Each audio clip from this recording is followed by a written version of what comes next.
현재 폴란드와 러시아의 충돌이 심상치 않습니다. 최근 폴란드는 러시아 특수기관 소속의 남성으로부터 철도망에 대한 테러 행위가 발생했다며 이건 러시아가 침공 직전간을 보는 패턴과 유사하다며 목소리를 높이고 있는데요. 그런데 러시아와 유럽 사이의 최전선에 위치해 있는 폴란드는 한국을 선택했던 과거의 결정 하나로 현재 전 세계를 충격에 빠뜨리는 결과를 얻게 되었다고 합니다. 폴란드는 이러한 테러 행위가 일어나자마자 자신들이 대규모로 수입했던 한국산 무기들을 전선에 배치했고 이 행동은 누구도 예상치 못한 놀라운 나비 효과를 발생시켰다고 하는데요. 그렇다면 한국산 무기가 폴란드에 어떠한 기적을 안겨다 주었던 것일까요? 안녕하세요. 제 이름은 알렉산데르 리바크이며 현재 폴란드 군 전략작전 장교로 근무하고 있습니다. 저는 그날도 평소처럼 나토 경보를 검토하고 있었는데 모니터 위로 긴급 상황 표시가 갑작스럽게 붉게 떠올랐습니다. 루블린 인근 철도선 폭발 발생. 문구를 읽는 순간 제 옆에서 식어버린 커피를 들고 있던 동료 마크 옌센이 낮게 중얼거렸습니다. 러시아가 결국 미쳤군요, 알렉산데르. 이제는 유럽을 전부 집어삼키겠다는 검은 속내를 숨길 생각도 없네요. 이번 폭발은 러시아의 짓이 분명해요. 저는 아무 말도 하지 않았습니다. 이번 사보타주는 단순한 폭발로 넘어갈 수 없는 무언가를 품고 있었습니다. 이거 보세요. 제가 기술 요약서를 확대해 보여주자 마크가 얼굴을 찌푸리며 화면을 들여다보았습니다. 이상 징후는 우리 장비가 아니라 한국산 추적 모듈이 제일 먼저 감지했어요. 그러자 마크는 눈을 크게 뜨며 말했습니다. 또 한국이요? 이번 달만 벌써 3번이네요. 그의 말투에는 당황과 불안이 섞여 있었습니다. 저는 다른 로그들을 스크롤하며 설명했습니다. 모든 경보는 동일한 출처로 연결되고 있었습니다. 대한민국 KWS 77 패시브 철도 진동 감지 모듈이었습니다. 작년에 폴란드 주요 철도 구간에 설치했던 바로 그 장비였습니다. 이 모듈이 폭발 21분 전에 미세한 진동 패턴 변화를 감지했습니다. 제가 말하자 마크는 경악한 표정으로 물었습니다. 그 말은 누군가 고의로 폭발을 일으켰다는 거죠? 누군가가 우리가 자고 있을 때 철로를 건드렸군요. 저는 고개를 끄덕였습니다. 그렇습니다. 그리고 그건 단순한 경고가 아니라 러시아가 우리에게 노골적으로 메시지를 보낸 겁니다. 창밖의 바르샤바는 평온해 보였지만 제게는 공기가 이상할 만큼 무겁게 느껴졌습니다. 마치 전쟁이 문 밖에서 조용히 들어올 타이밍을 기다리는 것처럼요. 곧이어 비상통신선이 울렸습니다. 리바크 중위, 즉시 지휘본부로 오십시오. 마크가 눈썹을 치켜 올리며 말했습니다. 지금 분위기면 거의 사조 회의급인데요. 저는 재킷을 챙기며 대답했습니다. 긴장하세요. 러시아가 우리의 철도를 건드렸다는 건 그들은 이미 더 큰 행동을 준비하고 있다는 뜻입니다. 금방이라도 전면전으로 번져도 이상하지 않을 상황이에요. 마크는 여전히 중얼거리고 있었습니다. 결국 러시아가 무서워하는 건 한국 기술이에요. 그리고 우리는 이미 한국산 무기를 대거 구매해 놓았기에 아무 탈 없을 겁니다. 그렇게 지휘본부에 도착하니 장군들과 분석관들이 폭발 전에 철도 사진을 두고 격렬하게 언쟁하고 있었습니다. 러시아군이 브레스트 인근에서 이상한 전개를 하는 모습이 포착된 것입니다. 한 장교가 책상을 치며 말했습니다. 루블린이 가능했다면 바르샤바도 가능합니다. 이건 러시아의 침공 리허설입니다. 이젠 전면전은 정말 초이기라고요. 다른 장교가 맞받아쳤습니다. 우리는 한국 장비가 없었으면 이 사보타주조차 몰랐을 겁니다. 지휘관은 제게 물었습니다. 리바크, 한국 모듈이 다른 이상 징후도 포착했나? 저는 태블릿을 열어 확인한 뒤 보고했습니다. 예, 장군님. 철도 이상 발생 5분 후 한국산 지하압력 필터가 남동부 보급 터널에서 비정상적인 압력 변화를 감지했습니다. 이는 다중 지점 사보타주 가능성을 시사합니다. 방안은 순식간에 정적에 잠겼습니다. 옆에서 마크가 조용히 말했습니다. 이건 경고가 아니네요. 러시아가 실전형 교란 작전을 시험한 겁니다. 우크라이나가 끝나는 대로 우리를 침공하려고 하는 거예요. 한 고위 분석관이 깊은 한숨을 내쉬며 말했습니다. 한국 기술이 우리를 살렸습니다. 이 철도는 오늘 새벽 K2 관련 부품이 이동할 예정이었어요. 순간 등골이 서늘해졌습니다. 만약 그 수송이 탈선했다면 폴란드 동부 방어망은 최소 72시간 이상 마비됐을 것입니다. 러시아에게 치명적 기회가 되었겠지요. 지휘관이 말했습니다. 러시아가 경계하는 건 폴란드가 아닙니다. 폴란드를 지키는 어느 나라입니다. 마크가 피식 웃으며 말했습니다. 한국 말씀이군요. 지휘관은 부정하지 않았습니다. 그렇다. 우리의 눈과 귀를 지켜준 건 한국이야. 한국이 없었더라면 우리는 이미 어둠 속에서 움직이고 있었을 거야. 철도가 왜 폭발한 건지도 모르고 있었을 테지. 회의가 끝난 뒤 마크는 제 옆에서 복도를 걸으며 말했습니다. 도대체 언제부터 유럽의 전쟁이 한국에 달리게 된 거죠? 저는 짧게 대답했습니다. 그들이 만들었기 때문입니다. 거짓말하지 않고 자지 않고 러시아의 위협에 흔들리지 않는 장비를 말이죠. 그러자 그는 웃으며 말했습니다. 그럼 한국은 우리 수호천사네요. 저는 작게 미소 지었습니다. 아주 정교하게 만들어진 수호천사죠. 그때 제 휴대전화가 진동했습니다. 국경지대의 이상 징후를 직접 확인하라는 배치 명령이었습니다. 장비를 챙기며 마크가 말했습니다. 한국이 먼저 감지하지 않았더라면 지금 우리는 장례식 준비를 하고 있었을 겁니다. 저는 문가에서 멈춰 뒤돌아보며 말했습니다. 그래서 모두가 똑같이 말하는 겁니다. 이 전쟁은 누가 먼저 공격하느냐가 아니라 한국이 누구의 손을 들어주느냐가 결정합니다. 한국을 같은 편으로 만들지 못하는 국가가 패배하는 거죠. 그게 지금의 현대 전쟁의 흐름입니다. 밖으로 나서는 순간 차갑고 무거운 바람이 얼굴을 스쳤습니다. 세상은 몇 시간 만에 완전히 달라졌습니다. 그리고 앞으로 일어날 모든 일의 중심에는 저도 폴란드도 아닌 대한민국이 서 있었죠. 그렇게 바르샤바 본부에 도착한 순간 저는 바깥 겨울 공기보다 더 무거운 분위기를 느꼈습니다. 장교들은 서로 말을 끊으며 고성이 오갔고 피로와 공포가 목소리에 그대로 묻어 있었습니다. 한 대령이 책상을 내리치며 외쳤습니다. 러시아가 우크라이나를 마무리하면 다음은 확실히 우리입니다. 한국이 없으면 우리는 이미 전쟁 시작도 전에 반쯤 진 겁니다. 그의 말에 방 안의 공기가 멈춘 듯 했습니다. 저는 폴란드 군 수뇌부가 이렇게까지 절박하게 의존을 인정하는 모습을 처음 보았습니다. 그때 비톨트 장군이 제 쪽으로 몸을 기울이며 조용히 말했습니다. 알렉산데르, 이게 무엇을 의미하는지 아십니까? 지금 이 상황에서 우리에겐 미국보다 한국이 훨씬 중요하다는 뜻입니다. 저는 믿기지 않는다는 듯 장군을 바라보았습니다. 장군님, 그건 너무 극단적인 말씀 아닙니까? 미국은 누구나 인정하는 세계 패권국이잖아요.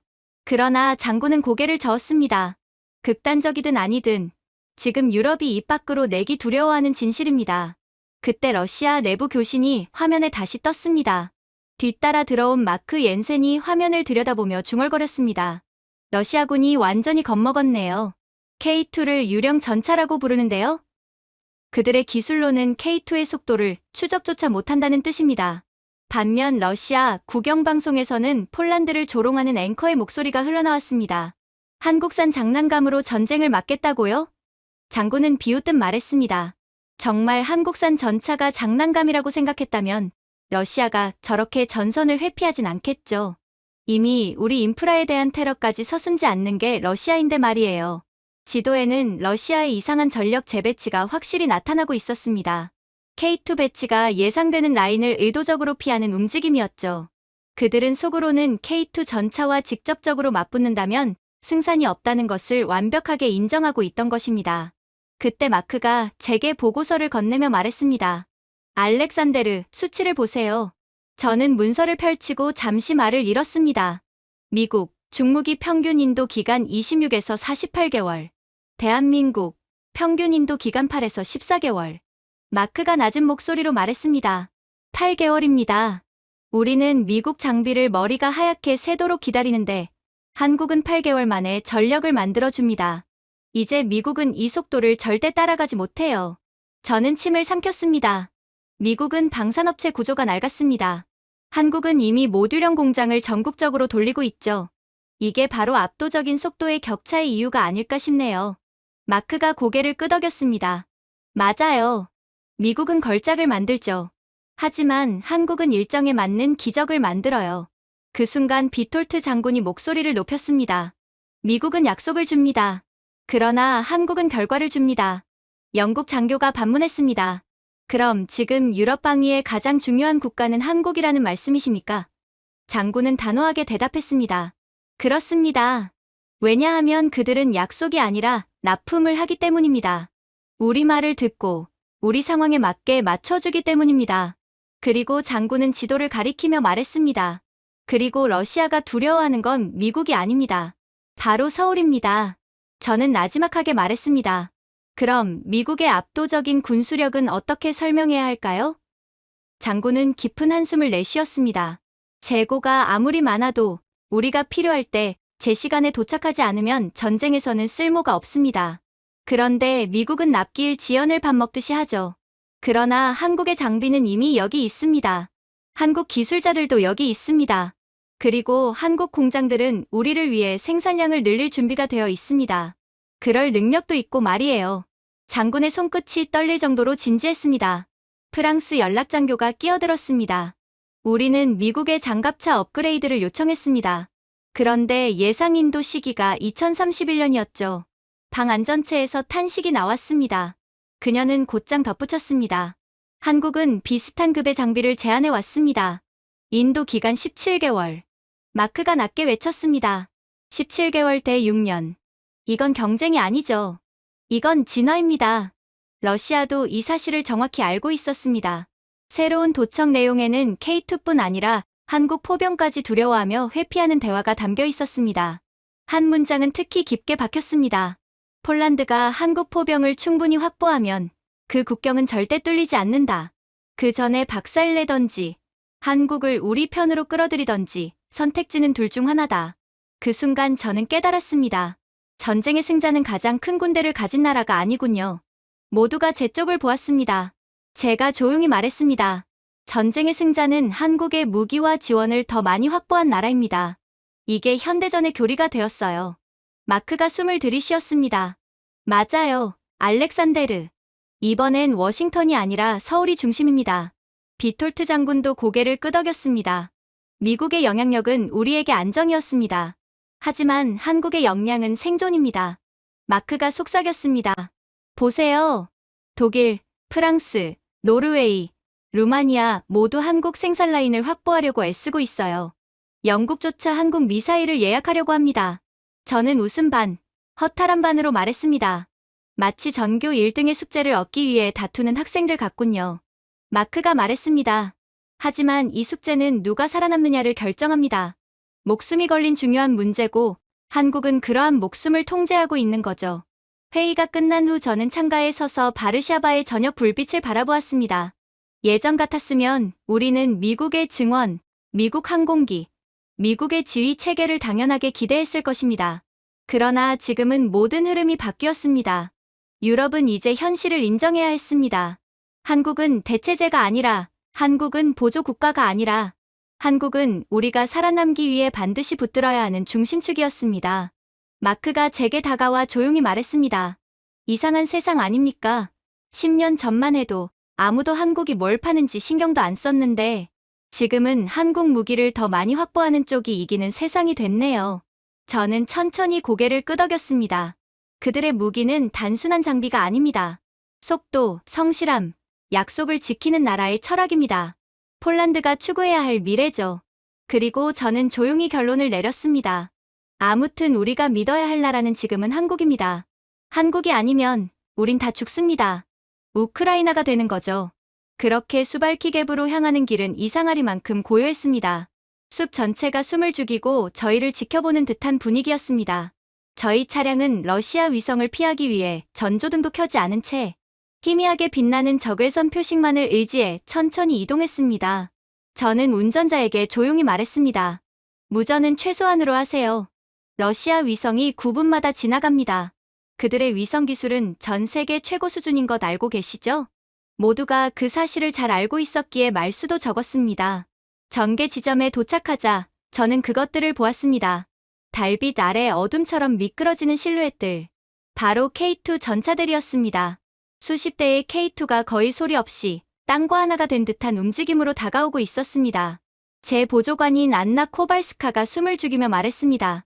정말 비현실적이에요. 마치 현실과 다른 세계 사이를 움직이는 것 같아요. 그녀의 말은 과장이 아니었습니다. 열영상 장비로 보아도 K2의 열신호는 믿기 어려울 만큼 낮았습니다. 저는 전차 하나에 다가가 차체를 손끝으로 만졌습니다.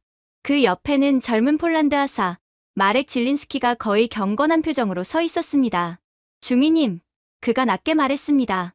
이거 그냥 전차가 아닙니다. 보험입니다. 저는 고개를 들며 물었습니다. 보험이라고요? 마렉은 단호하게 끄덕였습니다. 네. 우리가 혼자서는 감당할 수 없는 모든 악몽에 대비하는 보험입니다. 그때 터렛 뒤에서 기술자 한 명이 내려와 저에게 태블릿을 건넸습니다. 지금 보셔야 할 게 있습니다. 화면에는 실시간 위성 스캔 기록이 떠 있었습니다. 지난 1시간 동안 러시아 조기경보 위성이 2번 지나갔는데 2번 모두 탐지 로그가 비어 있었습니다. 기술자가 말했습니다. 못 보고 있습니다. K2의 열 억제와 이동 패턴이 러시아의 추정망을 완전히 벗어납니다. 저는 숫자에 눈을 고정했습니다. 러시아 위성 열 탐지 임계치 0.8, K2 전차의 이동 중 평균 열 신호 0.32. 잠시 뒤 도착한 마크 옌센이 낮게 휘파람을 불었습니다. 이건 개선 수준이 아니네요. 그냥 사라진 거죠. 다른 장교도 중얼거렸습니다. 만약 이게 미군 에이브람스였으면 위성이 즉시 감지했을 겁니다. 엔진만으로도 눈부시거든요. 안나가 말했습니다. 독일 전차인 레오파르트도 이렇게는 못 움직여요. 너무 뜨겁고 너무 시끄럽죠.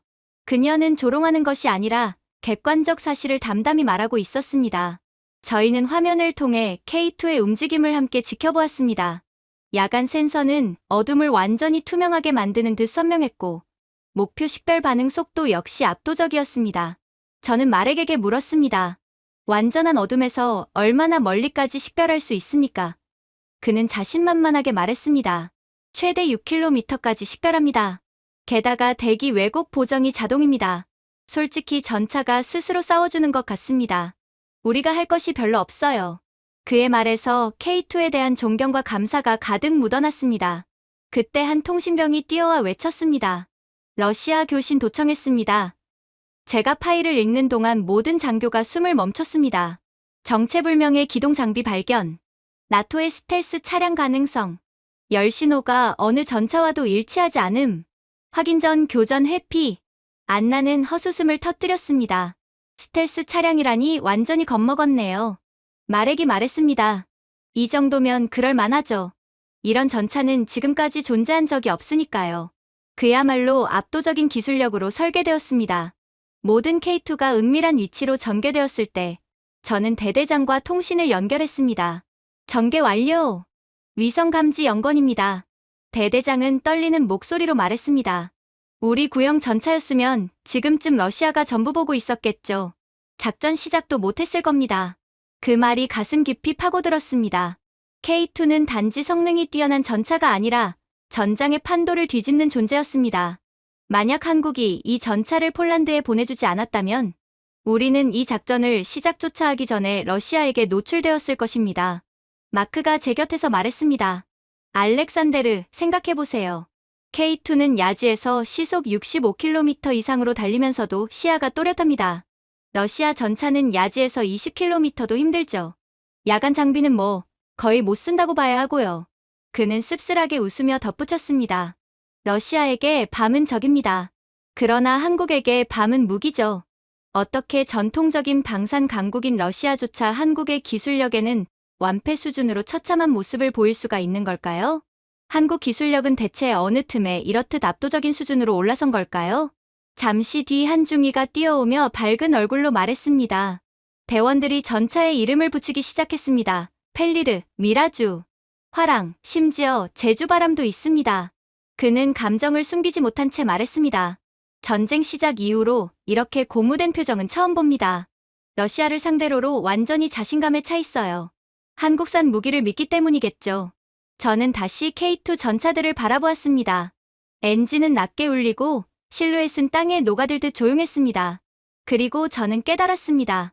이 전차들은 단순한 전력 증강이 아니라 믿음 자체였습니다.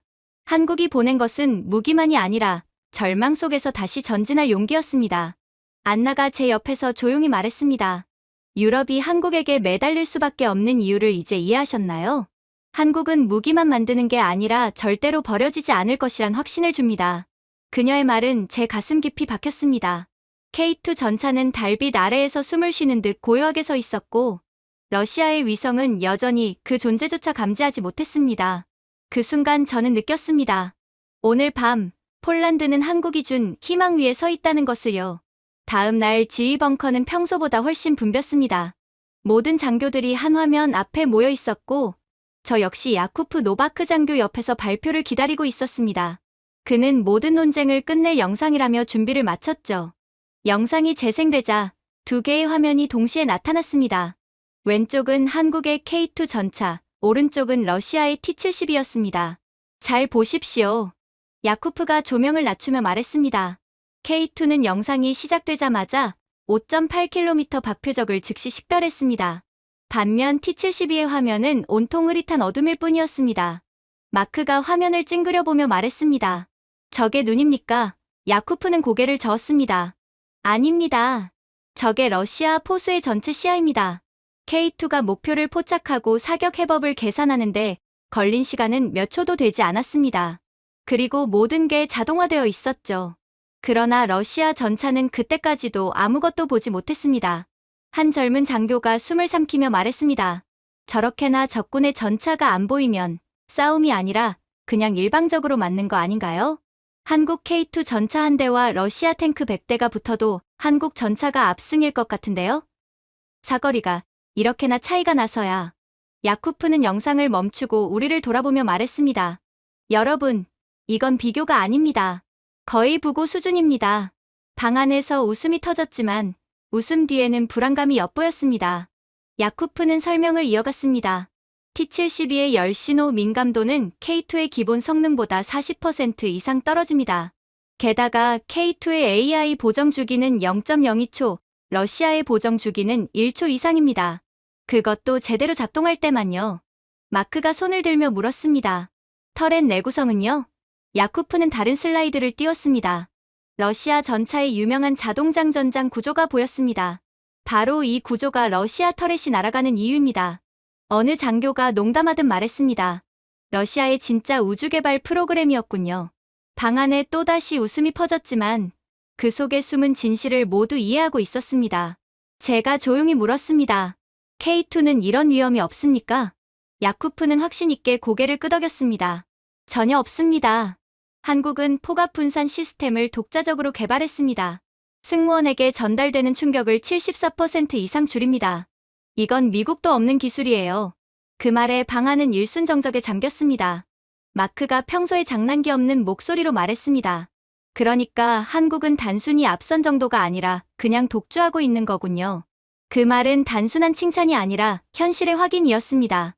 야쿠프는 이어서 기동성 영상을 보여주었습니다. T-72는 부드럽지 않은 지형을 시속 18km로 힘겹게 통과했습니다. 반면 K2는 같은 지형을 시속 62km로 미끄러지듯 이동했습니다. K2는 지반 붕괴 가능성을 사전에 예측합니다. 한국은 어쩌면 세계에서 가장 험준하고도 극한의 기후를 가진 국가예요. 겨울에는 미칠 듯 춥고 여름에는 미칠 듯 덥죠. 게다가 이들의 땅의 80%는 산지로 되어 있는 산악지형이에요. 그러니 당연히 이러한 한국에서 만든 전차는 이 모든 험지를 압도하도록 설계된 거죠. 하지만 러시아 전차는 직접 빠져봐야 그게 험지인 줄 압니다. 한 폴란드 대위가 중얼거렸습니다. 예전에 우리를 조롱했던 사람들 기억나십니까? 싼 한국 무기나 사는 나라라고요. 저도 기억했습니다. 유럽 전문가들은 폴란드가 한국 무기를 대량 도입했을 때 돈이 없어서 싸구려를 샀다며 비웃었습니다. 하지만 지금은 상황이 바뀌었습니다. 우리의 선택을 조롱했던 그 전문가들이 한국 생산 라인에 줄을 서고 있었습니다. 야쿠프가 말했습니다. 그때는 우리가 웃음거리가 되었죠. 하지만 지금은 모두가 묻습니다. 어떻게 한국을 먼저 알아봤냐고 말이죠. 우리 보고 선견지명이 뛰어나다며 똑똑하다고까지 하고 있어요. 그 말에 누구도 반박하지 않았습니다. 왜냐하면 그 말이 사실이었기 때문입니다. 폴란드는 충동적이거나 무모한 나라가 아니었습니다. 우리는 단순히 한국의 정확함, 신뢰성, 책임감, 품질 집착을 남들보다 먼저 보았을 뿐입니다. 반세기 동안 한국이 쌓아온 집요한 기술력, 한치의 타협도 허락하지 않는 개발 철학, 국민 전체가 만들어낸 기술 문화, 그 모든 것을 폴란드는 간파했습니다. 마크가 제 쪽으로 몸을 기울이며 말했습니다. 알렉산데르, 이제 확실히 알겠죠. 러시아는 절대 못 따라옵니다. 다음 해도, 다음 세대에도 말이죠. 저는 고개를 천천히 끄덕였습니다. 맞습니다. 그리고 지금 한국을 대체할 나라는 없습니다. 미국도, 독일도, 프랑스도 아닙니다. 야쿠프는 마지막으로 K2의 AI 위협 분석 화면을 띄웠습니다.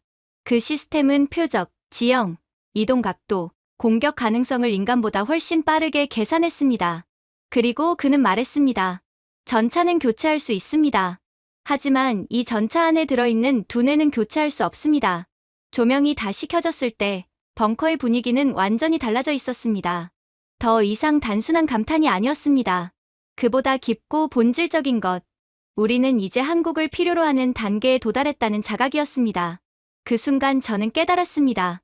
폴란드가 산 것은 단지 강력한 무기가 아니라 미래 그 자체였습니다. 저녁 훈련이 끝난 뒤 막사는 유난히 조용했습니다. 밖에서는 차가운 바람이 금속 벽을 스치는 소리만 일정하게 들렸습니다.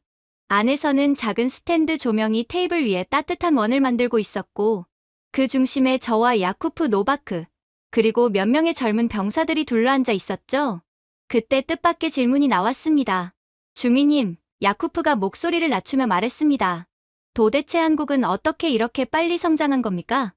자신들보다 100년 앞서 있던 나라들까지 추월하는 건 설명이 안 됩니다. 한국이 개발에 박차를 가할 때 다른 국가들은 놀기만 하고 있던 게 아니잖아요. 젊은 병사들은 숨을 죽이며 제 대답을 기다렸습니다. 순간 막사 전체가 멈춰 있는 듯한 고요가 감돌았습니다. 저는 잠시 생각한 뒤 천천히 입을 열었습니다. 그건 기술 때문이 아니었습니다. 제가 말했습니다. 운도 아니었고 기적도 아니었습니다. 사람 때문이었습니다. 절대 포기하지 않은 평범한 사람들 말입니다. 야쿠프는 눈썹을 찡그리며 되물었습니다. 사람들이요? 엔지니어나 장군들을 말씀하시는 겁니까? 저는 고개를 저었습니다. 아닙니다. 부모님들, 노동자들, 그 시대 전체를 말하는 겁니다. 마크가 태블릿에서 손을 떼고 고개를 들었습니다. 그 시대라니, 구체적으로 무슨 뜻입니까? 저는 제 컵을 내려놓으며 조용히 설명했습니다. 몇 년 전 제가 한국 파견 교육을 갔을 때 지금 한국을 일군 중장년 세대의 이야기들을 직접 들었습니다. 어떤 분은 딸을 대학에 보내기 위해 공장에서 하루 18시간을 일했다고 했습니다. 또 다른 분은 수출 대목이던 시절 석 달 동안 하루 3시간만 자며 일했다고 했습니다.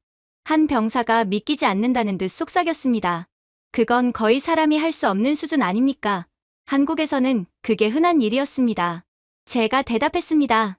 그리고 그분들은 그걸 희생이라고도 부르지 않았습니다. 그냥 책임이라고 했죠. 막사 안공기가 더 정적해졌습니다. 난로 소리마저 조용해진 듯했습니다. 저는 말을 이어갔습니다. 어떤 어머니는 아들을 공학도로 키우기 위해 10년 넘게 2가지 일을 동시에 하셨다고 했습니다. 그리고 제게 이렇게 말했습니다.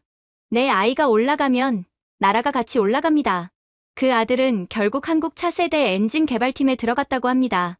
야쿠프는 천천히 숨을 내쉬었습니다. 그럼 우리가 지금 보고 있는 한국의 정밀함과 절도 같은 것들은 그 세대에서 온 겁니까? 그렇습니다. 제가 고개를 끄덕였습니다. 그분들은 유럽이 잊어버린 빈곤을 견뎠습니다.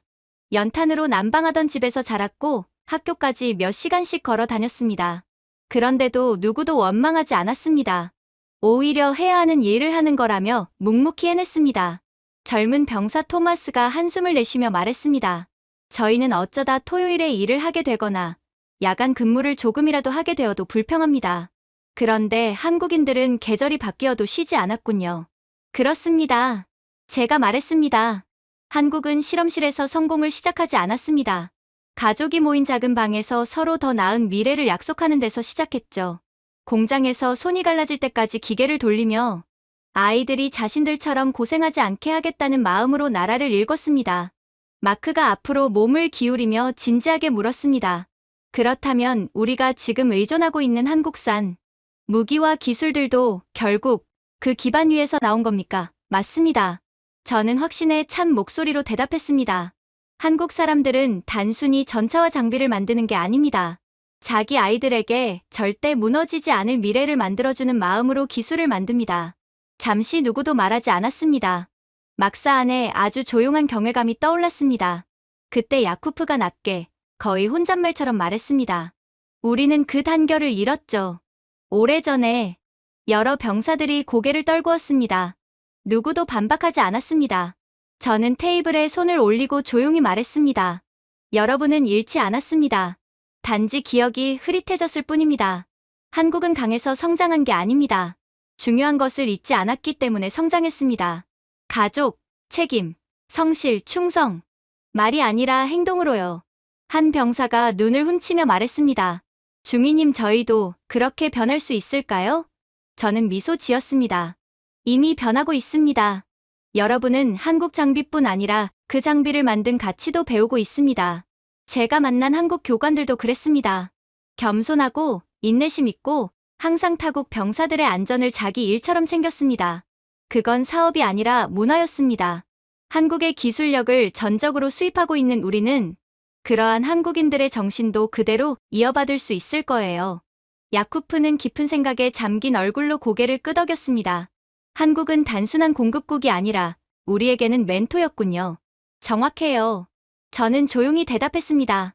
그날 밤 막사 안의 병사들이 서로를 바라보는 눈빛은 달라져 있었습니다. 그 속에는 부끄러움도 두려움도 자포자기도 없었습니다. 단지 우리가 배워야 할 본보기를 찾았다는 깨달음만이 있었죠. 밖에서는 겨울바람이 더 거세졌지만 막사 안은 이상할 만큼 따뜻했습니다. 그 순간 저는 확실히 이해했습니다. 폴란드가 한국을 존경하는 이유는 기술이 아닙니다. 그 기술을 만든 한국 사람들의 마음, 인내, 희생, 그리고 뿌리 깊은 공동체 정신 때문이었죠. 그러다 비가 가볍게 떨어지며 작전 막사의 창문을 두드리던 밤이었습니다.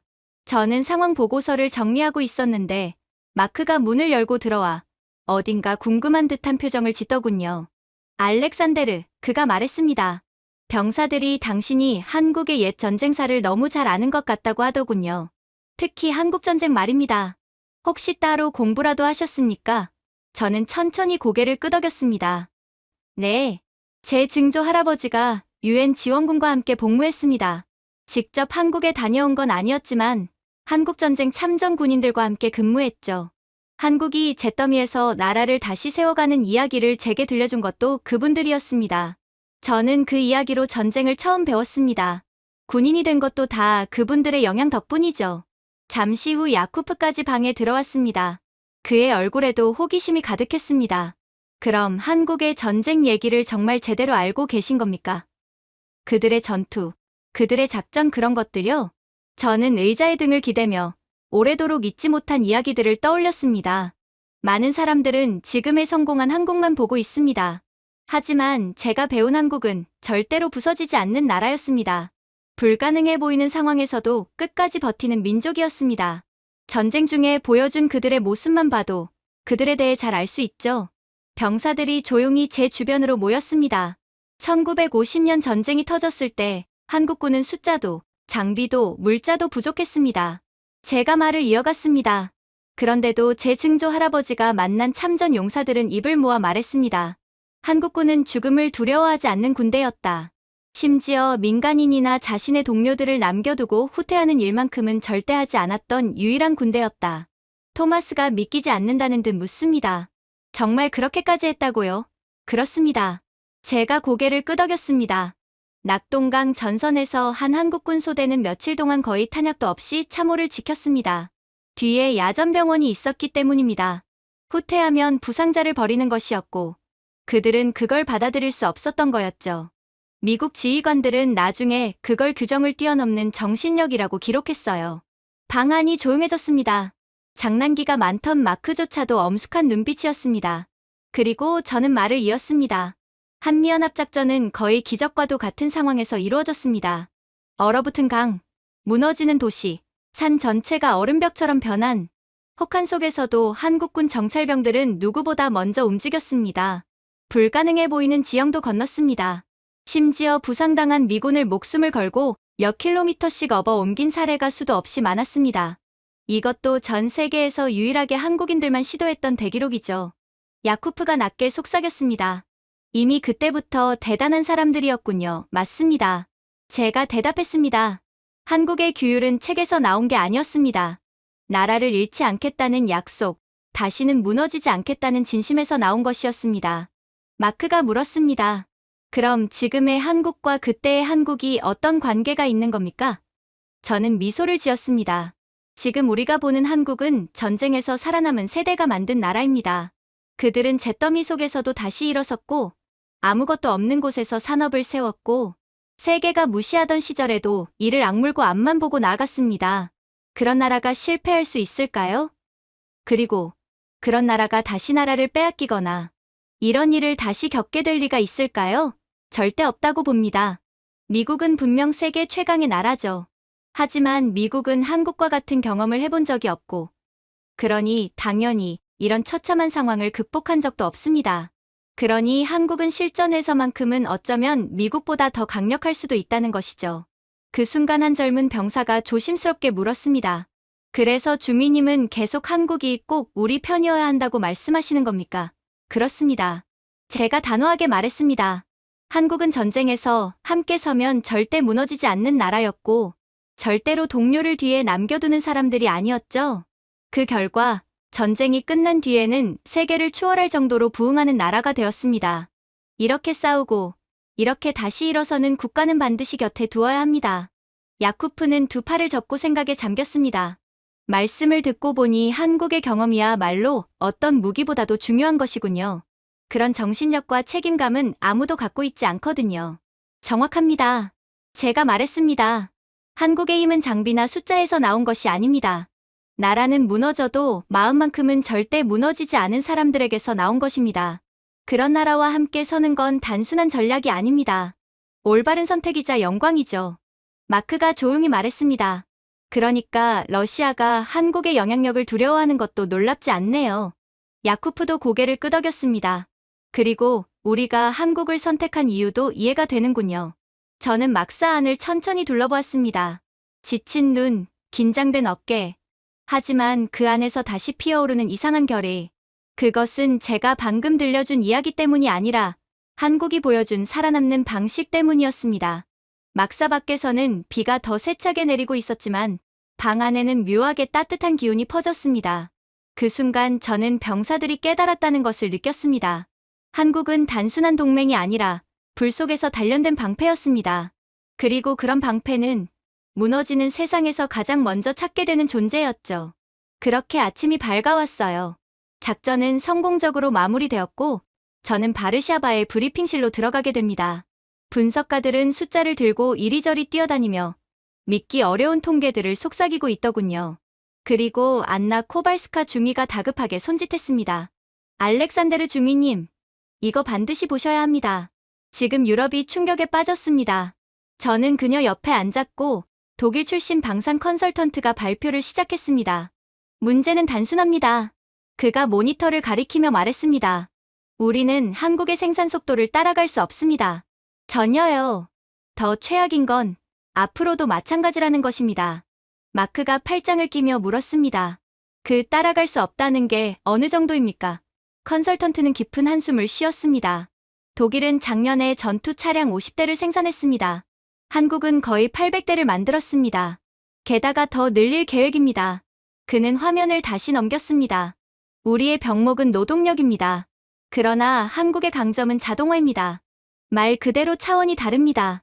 속도, 비용 등 전부 말이죠. 안나는 작게 속삭였습니다. 보세요. 이래서 다들 패닉 상태인 겁니다. 다음 발표자는 영국군 군수장교였습니다. 그는 씁쓸한 표정을 지었습니다. 정비 상황을 말해보죠. 프랑스는 운영 예산의 40%를 유지보수했습니다. 그러나 한국이요? 그들은 11%도 안 쓰죠. 그는 양을 들어 올렸습니다. 그쪽 장비는 그냥 잘 돌아갑니다. 그리고 애초에 AI 점검 시스템으로 자동화되어 있어요. 하지만 우리의 낡은 장비는 기도와 의식이 필요하죠. 몇몇 장교들이 피식 웃었습니다. 거의 체념에 가까운 웃음이었습니다. 다음 슬라이드는 미사일 생산 주기였습니다. 프랑스 27개월, 독일 31개월, 영국 22개월, 한국 4.5개월. 마크는 커피를 거의 뿜을 뻔했습니다. 4.5개월요? 그건 생산이 아니라 마술 아닙니까? 그러나 영국 장교는 단호하게 말했습니다. 아닙니다. AI 기반 진단 시스템, 예측 공급망, 유연한 제조 구조. 한국은 이미 미래형 군수 산업으로 넘어갔습니다. 반면 유럽은 아직 문서 승인 절차로 싸우고 있죠. 이미 한 차원이 다른 겁니다. 회의실은 반쯤 수치스럽고 반쯤 경탄한 분위기로 가득 찼습니다. 뒤이어 경제 관련 그래프가 떴습니다. 투자자, 펀드, 방위산업 연합체들이 유럽을 떠나 어디로 흐르고 있었냐면 전부 서울이었습니다. 안나는 조용히 말했습니다. 이제 이해하시겠죠? 한국이 옛 강국들을 대체했다는 말이 왜 나오는지. 유럽은 경쟁 중이 아닙니다. 한국을 뒤따라가려고 몸부림치는 중입니다. 폴란드의 한 대령이 손을 들었습니다. 그럼 미국은요? 미국이 균형을 맞출 수 있지 않습니까? 독일 컨설턴트는 잠시 말이 없었습니다. 납기 속도는 한국이 앞서고 군수 AI는 한국이 주도하고 공장에서 전선까지 이어지는 생산, 배치 사이클도 한국이 더 짧습니다. 미국은 여전히 강력합니다. 그러나 한국은 완전히 다른 체계입니다. 이 추세라면 한국이 미국을 넘는 건 일도 아니죠. 대령은 중얼거렸습니다. 결국 한국의 지원을 확보하는 쪽이 이기는 거군. 그리고 이건 미국에도 해당되는 이야기야. 컨설턴트는 고개를 저었습니다. 아닙니다. 한국의 산업을 확보하는 쪽이 이기는 겁니다. 지금 전쟁의 패턴은 한국의 생산력이 결정합니다. 회의실은 다시 정적에 잠겼습니다. 이번에는 더 무거운, 더 현실적인 정적이었습니다. 분위기를 누그러뜨리기 위해 안나는 나토 내부에서 돌고 있는 밈을 하나 띄웠습니다. 느릿느릿 기어가는 유럽 공장 옆으로 로봇팔을 달고 전력 질주하는 한국 공장이 지나가는 그림이었습니다. 회의실은 피곤한 웃음으로 가득 찼습니다. 웃기지만 안나가 어깨를 으쓱했습니다. 사실입니다. 저는 천천히 고개를 끄덕였습니다. 폴란드는 그걸 더 일찍 눈치챘습니다. 마크가 말했습니다. 그때는 비웃음도 많이 당했죠. 맞는 말이었습니다. 그때 사람들은 이렇게 말했습니다. 폴란드는 값싼 한국 장비나 사는 나라다. 검증 안 된 신규 공급자에게 의존한다. 하지만 지금은 그 비웃던 나라들이 한국과의 계약을 따내려고 줄을 서고 있었습니다. 안나는 마지막으로 핵심 그래프를 띄웠습니다. 현재 한국은 세계 중형 방산 수출의 38%를 차지합니다. 그러나 유럽이 진짜 당황하는 건 이것입니다. 5년 안에 한국산이 유럽 방산 수입의 절반을 차지하게 될 거거든요. 이 속도는 말이 안 돼요. 한국은 정말로 이론을 완전히 뛰어넘은 미친 국가라는 겁니다. 중간에 들어온 야쿠프는 휘파람을 불었습니다. 유럽 절반이 하나의 나라에 공급받는다면 그건 진짜 역사적인 변화군요. 지금까지 이런 나라는 단 한 번도 없었잖아요. 저는 조용히 대답했습니다. 아마 그건 하나의 결론으로 이어질 겁니다. 모두가 저를 바라보았습니다. 게임이 끝났어요. 한국은 더 이상 대안이 아닙니다. 한국은 뼈대입니다. 안나는 고개를 끄덕였습니다. 한국처럼 산업을 굴리는 나라와는 경쟁하는 것이 아니라 같이 걷는 겁니다. 그게 순리죠. 그래서 러시아가 한국에만큼은 찍소리 못하는 거예요. 그들도 틈틈이 한국의 손을 잡으려고 노력하고 있거든요. 영국 장교가 덧붙였습니다. 유럽이 한국의 지원 없이 싸우면 전투 시작도 전해집니다. 상대는 러시아니까요. 야쿠프는 두 팔을 교차하며 말했습니다. 그러니까 폴란드는 당연히 한국을 선택할 수밖에 없군요. 맞습니다. 제가 답했습니다. 우리는 장비를 산 게 아닙니다. 우리는 시스템을 산 겁니다. 속도, 정밀함, 신뢰성으로 이루어진 시스템 말입니다. 안나는 미소 지었습니다. 그리고 결코 멈추지 않는 나라가 만든 시스템이죠. 그 무엇보다 믿을만합니다. 회의실은 다시 조용해졌지만 이번의 침묵은 두려움이 아니라 확신에 가까웠습니다. 폴란드는 뒤따른 것이 아니라 현명하게 먼저 움직인 나라였습니다. 하지만 이러한 한국에 대한 예찬도 잠시, 저는 곧 충격적인 경험을 하게 됩니다. 나토 제한구역에서 기밀 보고서를 검토하던 중 뒤쪽에서 조용한 노크 소리가 들렸습니다. 폴란드 정보 장교 한 명이 방 안으로 미끄러지듯 들어와 제 책상 위에 봉인된 봉투 하나를 올려두더군요. 알렉산데르 중위님, 이건 혼자 여십시오. 보시면 이해하실 겁니다. 봉투를 열자 한 문구만 적힌 요약문이 눈에 들어왔습니다. K 프로그램 합법적 회색지대 억제력 개발 구상. 저는 눈을 깜빡였습니다. 이게 진짜라고요? 그때 안나가 방에 들어왔고 제 표정을 보더니 바로 알아차렸습니다. 중위님도 그 봉투 받으셨군요. 안나는 목소리를 낮추며 말했습니다. 몇 달 전부터 추적해온 소문입니다. 한국이 국제법을 어기지 않고도 혁신을 만들어낼 방법을 찾았다는 얘기죠. 완벽히 합법적이지만 해석이 불가능한 핵 기술. 저는 문서를 읽었습니다. 핵 무기용도 아니고 민수 발전기도 아닌 그 중간 어디쯤에 존재하는 정체불명의 초소형 원자로 설계. 서방 분석가들이 분류조차 못한다는 기술이었습니다. 그때 마크가 다가와 물었습니다. 그게 뭡니까? 저는 요약본을 건넸고 마크는 휘파람을 짧게 불었습니다. 조립의 40일, 해체의 6일 그리고 도시안 구역부터 실험적 추진체까지 전부 커버 가능한 출력. 이건 정상적이지 않습니다. 거짓말이겠죠. 그러나 법적으로는 완벽합니다. 안나가 빠르게 덧붙였습니다. 한국은 이걸 이중용도 에너지 연구로 특허냈거든요. 핵 무기용이라고 분류할 수가 없는 거죠. 그런데 잠재력은 상상 이상입니다. 핵 무기를 개발할 정도예요. 보고서를 더 읽어가던 저는 점점 손에 땀이 났습니다. 특정 구성으로 보정하면 이 원자로는 직접 무기가 아니더라도 국가 비상사태에서 필요한 핵물질을 몇 주 만에 생산할 수 있다는 내용이었습니다. 마크가 한 문장을 가리켰습니다. 추정 비상 돌파 소요 기간 18에서 27일. 알렉산데르, 세계 평균은 14개월입니다. 한국은 몇 주면 된다네요. 그렇게 된다면, 이론상으로 한국은 자신들이 원한다면 핵 미사일을 한 달도 안 되는 기간 만에 만들어낼 수 있다는 뜻입니다. 저는 속삭였습니다. 그래서 러시아가 한국을 조심하는 거군요. 안나는 고개를 끄덕였습니다. 맞아요. 러시아는 DMZ 주변을 항상 감시하지만 한국이 이 기술 관련 시험을 하면 이상할 정도로 얌전해집니다. 항의는 하지만 군 내부 채널은 조용해져요. 마크가 비웃듯 말했습니다. 크렘린 장군들이 저러는 거죠. 동지들, 서울이 합법적으로 우리를 능가할지도 모릅니다. 그러니 진정합시다. 그들이 우리에게 핵 미사일을 정조준하기 전에요.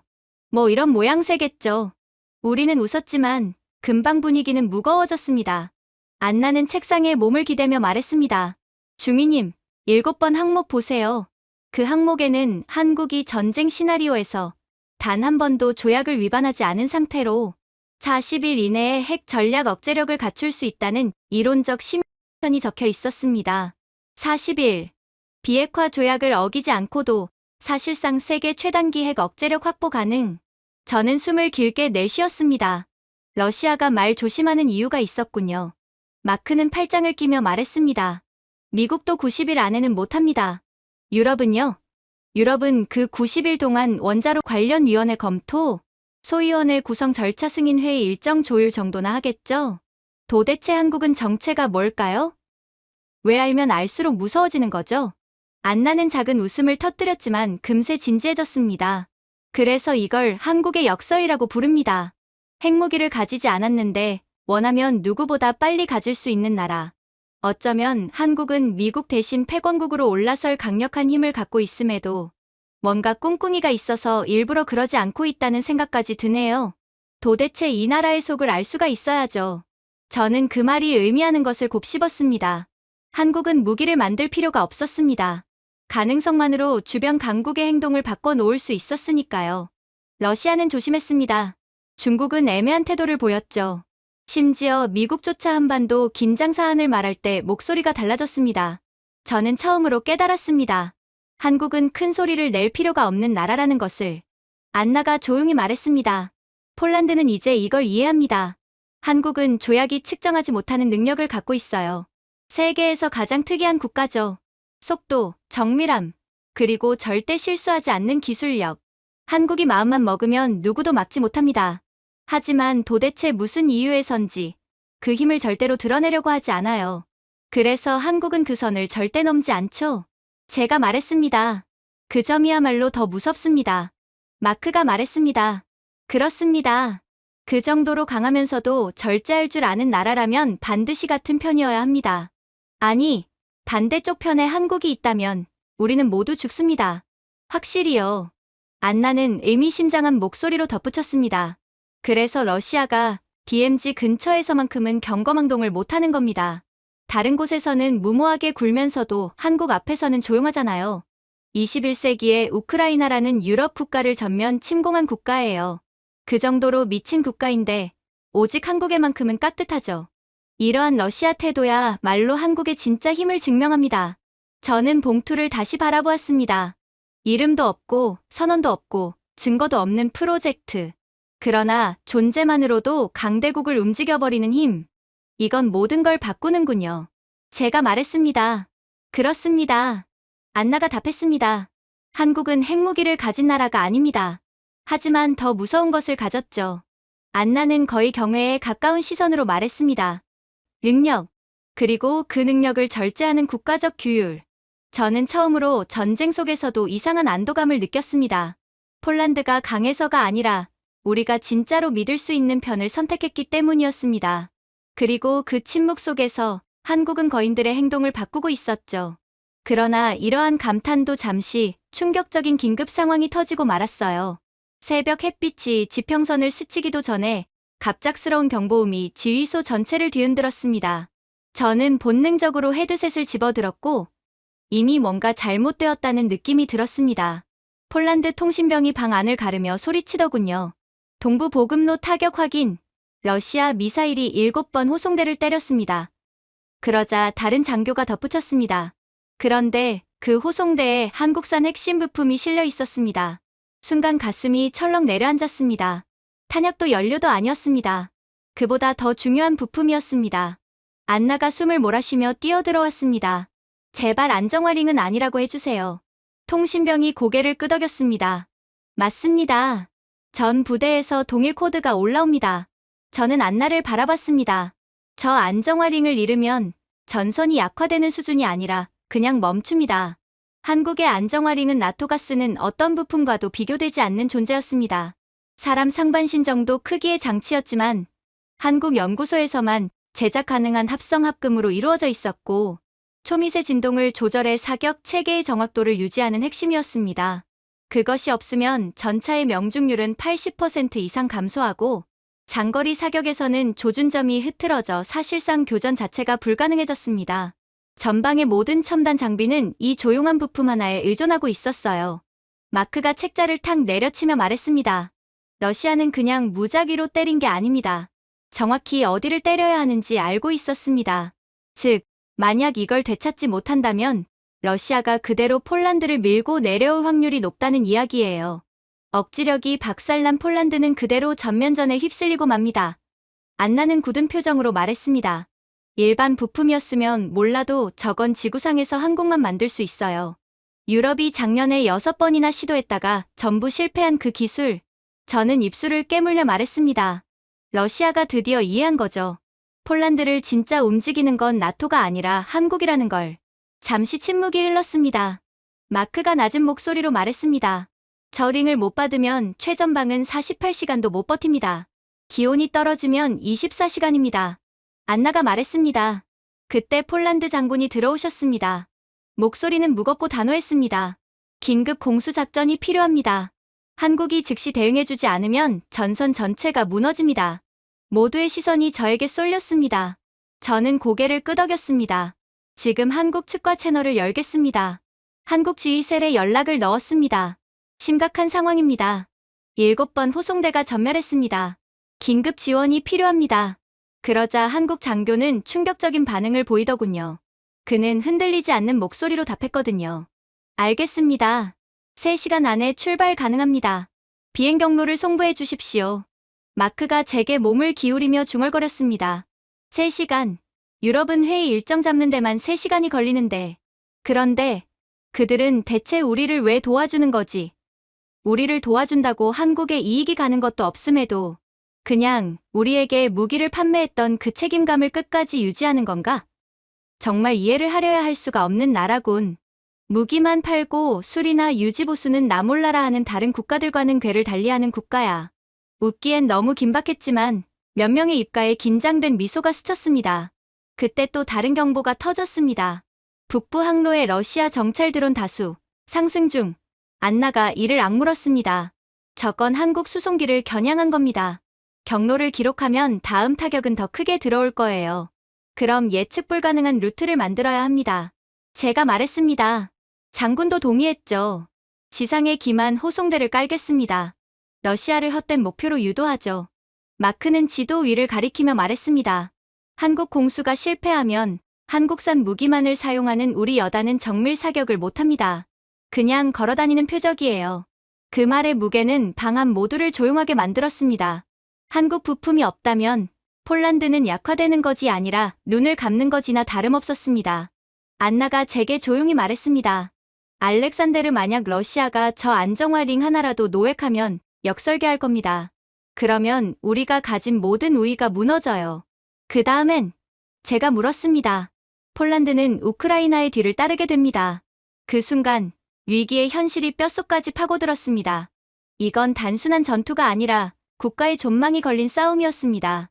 잠시 후 한국에서 보고가 왔습니다. 첫 항공기 이륙. 예상 도착 시간 90분. 지휘소는 즉시 전투 준비로 변했습니다. 마크가 제게 말했습니다. 알렉산데르, 솔직히 인정해야 합니다. 한국이 저 기술을 만들지 못했다면, 그리고 이렇게 빠르게 대응하지 못한다면 우리는 이미 끝났습니다. 저 링이야말로 러시아가 우리를 쉽게 침공하지 못하는 억지력이었거든요. 저는 천천히 고개를 끄덕였습니다. 압니다. 전쟁의 균형은 한국만 만들 수 있는 기술 위에 서 있습니다. 안나도 말했습니다. 러시아가 한국을 두려워하는 이유죠. 러시아가 싸우는 건 폴란드가 아니라 한국 공급선이에요. 경보 소리, 드론 감지, 긴박한 명령들 모든 순간이 하나의 사실을 명확히 드러냈습니다. 폴란드의 전선은 나토 보급이 아니라 한국의 정밀 기술로 유지되고 있었습니다. 그리고 우리가 그 생명줄을 지키지 못한다면 이 전쟁은 더 볼 것도 없이 패배였습니다. 그렇게 긴장된 상황이 계속되고 있을 무렵 한국 수송기가 마침내 폴란드의 잿빛 하늘을 가르며 내려오고 있었습니다. 예상보다 훨씬 빠른 속도였습니다. 저는 헤드셋을 꽉 눌러 쓰고 이어지는 지시들을 들었습니다. 옆에서 마크가 믿기지 않는다는 듯 중얼거렸습니다. 말도 안 됩니다. 저 거리를 90분 만에 왔다고요? 저는 시계를 확인했습니다. 그의 말이 틀리지 않았습니다. 나토 비상 편대조차 거의 불가능한 속도였습니다. 착륙은 놀라울 정도로 매끄러웠습니다. 아직 완전히 멈추기도 전에 램프가 내려가고 한국 엔지니어들이 서둘러 뛰쳐나오며 긴급 상황의 공기를 완전히 바꿔놓았습니다. 그들 중 가장 앞에 선 안경을 쓴 젊은 엔지니어가 정중하게 인사하며 말했습니다. 리바크 중위님, 안정화 장치 전체를 가져왔습니다. 손상된 장비로 안내해 주십시오. 이 위기 상황에 예의를 잊지 않는 모습이 묘하게 울림을 줬습니다. 물론입니다. 따라오십시오. 우리는 함께 달렸습니다. 정비 텐트에 도착하자 폴란드 병사들은 자연스럽게 길을 내주었습니다. 마치 수술실에 들어가는 의사들을 대하는 것처럼 말입니다. 텐트 안에는 K2 한 대가 조용히 서 있었고 모든 센서가 꺼진 그 적막함은 더욱 불안감을 키웠습니다. 한국 엔지니어가 도구함을 열었습니다. 그 안에 정렬된 정밀 장비들은 제가 한 번도 본 적 없는 물건이었습니다. 지금부터 진단을 시작하겠습니다. 그는 차분하게 말한 뒤 조용히 센서 하우징에 얇은 장치를 대었습니다. 부드러운 푸른 빛이 전멸했습니다. 어떻게 저렇게 침착할 수 있습니까? 지금 준 전인데 말이에요. 한 폴란드 기술병이 제게 속삭였습니다. 그들은 더 험한 상황도 겪어봤기 때문이겠죠. 제가 답했습니다. 10분 후 장치에서 맑은 알림음이 울렸습니다. 한국 엔지니어는 단번에 문제를 파악한 듯 말했습니다. 충격 여파로 내부 나노 정렬 링이 손상되었습니다. 지금 바로 교체하겠습니다. 마치 아주 사소한 문제를 말하듯 담담했습니다. 그는 센서 하우징을 열고 손바닥에 올릴 만큼 작은 교체 링을 꺼내더니 집중된 손놀림으로 정확히 제자리에 끼워 넣었습니다. 그 손길은 전문가의 손길이었고 그 이상의 무언가였습니다. 엔진 재가동 준비 부탁드립니다. 우리 부대 정비반장이 조심스럽게 K2에 올라 점화 절차를 진행했습니다. 그리고 K2가 강력한 엔진 소리를 내며 깨어났습니다. 순간 텐트 전체가 폭발하듯 환호로 가득 찼습니다. 누군가는 헬멧을 던졌고 누군가는 거의 울음이 터지려는 표정으로 두 손을 들어 올렸습니다. 한국 엔지니어들은 이런 반응이 민망한 듯 다시 조용히 고개를 숙였습니다. 마크가 고개를 흔들며 말했습니다. 방금 전선 전체를 구했는데 저 사람들은 마치 커피 머신 고친 사람처럼 굴고 있네요. 폴란드의 하나사가 눈물을 훔치며 말했습니다. 저들은 의무도 없는데 우리를 살리러 와줬습니다. 다른 병사는 넋이 나간 듯 말했습니다. 한국은 그냥 무기를 파는 나라가 아니군요. 함께 싸워주는 나라입니다. 그리고 그 말은 모두가 느끼고 있던 진실이었습니다. 거래 관계에서 시작된 인연이 책임과 의리로 완전히 다른 형태로 변하고 있었습니다. 잠시 후 무전이 쏟아졌습니다. K2 복구 완료. 전선으로 복귀 중. 모든 부대, 전투 준비, 폴란드 전선 유지 확정. 한국 엔지니어들은 조용히 그 광경을 지켜보며 속삭였습니다. 부디 안전하시길 바랍니다. 한국어였지만 마음의 언어는 국적을 초월했습니다. 폴란드 병사들은 그들에게 패치, 초콜릿, 행운의 동전들을 내밀며 감사했습니다. 한국 엔지니어들은 겸손하게 미소 지으며 모두의 손을 잡아주었습니다. 마크가 제게 말했습니다. 알렉산데르, 지금 본 건 단순한 기술이 아닙니다. 그럼 뭡니까? 정신입니다. 이건 나라가 가진 정신입니다. 그 말은 정확했습니다. 한국은 우리 기계를 살린 것이 아니라 우리 자신을 살린 거였거든요. 그리고 그 사실을 모르는 사람은 이 활주로 위에 단 한 명도 없었습니다. 그렇게 우리에게 생긴 새로운 억지력 덕분에 러시아는 이번에도 머뭇대다가 그대로 도망가고 말았죠. 그렇게 한숨 돌린 제가 폴란드의 새로운 코리안 브리게이드 훈련장에 들어섰을 때 차가운 바람 사이로 엔진 예열음이 묵직하게 울려 퍼졌습니다. K2 전차들이 그림자처럼 줄지어 서 있었고 각 전차에는 병사들이 자랑스럽게 적어둔 한국어 문구가 새겨져 있었습니다. 한 이병이 저를 손짓해 불렀습니다. 지휘관님, 이거 보십시오. 그가 가리킨 포탑에는 이렇게 적혀 있었습니다. 끝까지 간다. 그는 수줍게 웃었습니다. 이 문구가 저희를 움직이게 합니다. 한국 무기가 가진 정신까지 함께 오는 느낌입니다. 전차를 지나 K9 자주포와 하늘을 향해 각도를 세운 호마르 K 발사대가 늘어선 곳으로 걸었습니다. 전체 부대는 제가 지금까지 본 그 어떤 나토 부대보다 더 정돈되고 빠르며 이상할 정도로 완벽한 일사불란함을 보여주고 있었습니다. 뒤따라오던 마크가 휘파람을 불었습니다. 알렉산데르, 인정하시죠? 이곳이 우리 본부보다 훨씬 깔끔하게 굴러갑니다. 브리게이드 사령관인 스타셰크 대령이 우리를 반겼습니다. 유럽에서 엔진을 제 시간에 켜는 유일한 여단입니다. 우리 여단은 한국산 무기만 사용하거든요. 독일 전차요? 저는 레오파르트 포탑을 고치는데 쏟은 시간이 사격한 시간보다 많습니다. 마크가 웃으며 말했습니다. 레오파르트 전자장비는 커피 머신보다 에러가 많죠? 대령은 어깨를 으쓱하며 말했습니다. 하지만 한국 장비는 그냥 됩니다. 불평도 없고 고장도 없고 버튼을 누르면 바로 반응합니다. 우리는 K9 실사격 훈련장으로 이동했습니다. 한 한국 교관이 조용한 영어로 폴란드 병사들에게 설명을 하고 있었고 병사들은 숨조차 아껴가며 기록하고 있었습니다. 반응 시간이 30% 이상 향상됐습니다. 이 감각을 유지하십시오. 교관이 화면을 가리키며 말했습니다. 스타셰크 대령이 제게 속삭였습니다. 이 사람들은 우리를 동등하게 대합니다. 우리를 도와주러 왔으면서도 말입니다. 우월감도 없고 자랑도 없습니다. 그냥 우리가 잘하길 바랄 뿐입니다. 훈련이 시작되자 K9이 천둥 같은 굉음을 내며 포탄을 발사했습니다. 먼 곳의 표적은 정확하게 먼지 기둥으로 사라졌습니다. 한국인 교관이 엄지를 들었습니다. 좋습니다. 명중 오차 반 미터 이하입니다. 마크는 눈을 동그랗게 뜨며 말했습니다. 반 미터?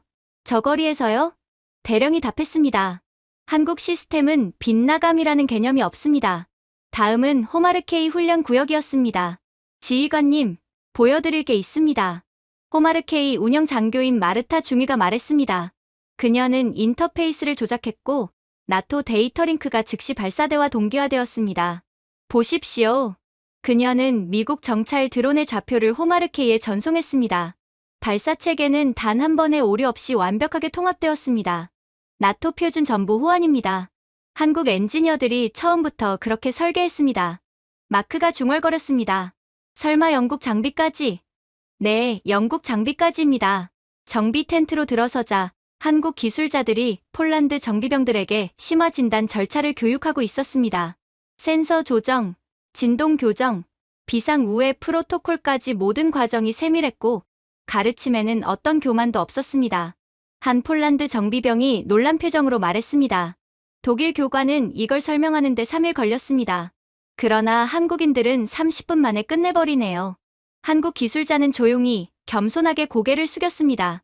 여러분의 병사들이 우리의 장비를 사용한다면 우리가 끝까지 책임져야 합니다. 한국에서는 책임감이 기본이죠. 스타셰크 대령은 긴 숨을 내쉬었습니다. 이게 한국의 힘입니다. 장비만 주고 떠나는 것이 아니라 끝까지 책임지고 가르치고 우리가 제대로 설 수 있게 합니다. 그러니 우리가 한국을 신뢰할 수 있는 거죠.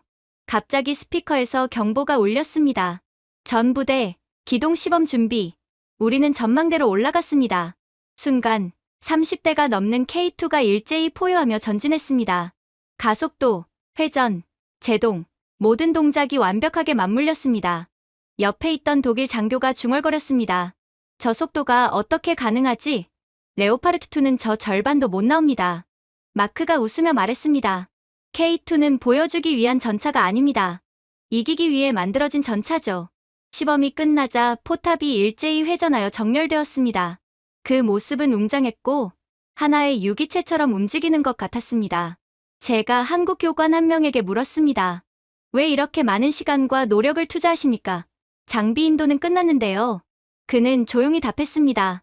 우리의 손에서 만들어진 장비라면 그 장비로 싸우는 병사들의 안전도 우리의 책임입니다.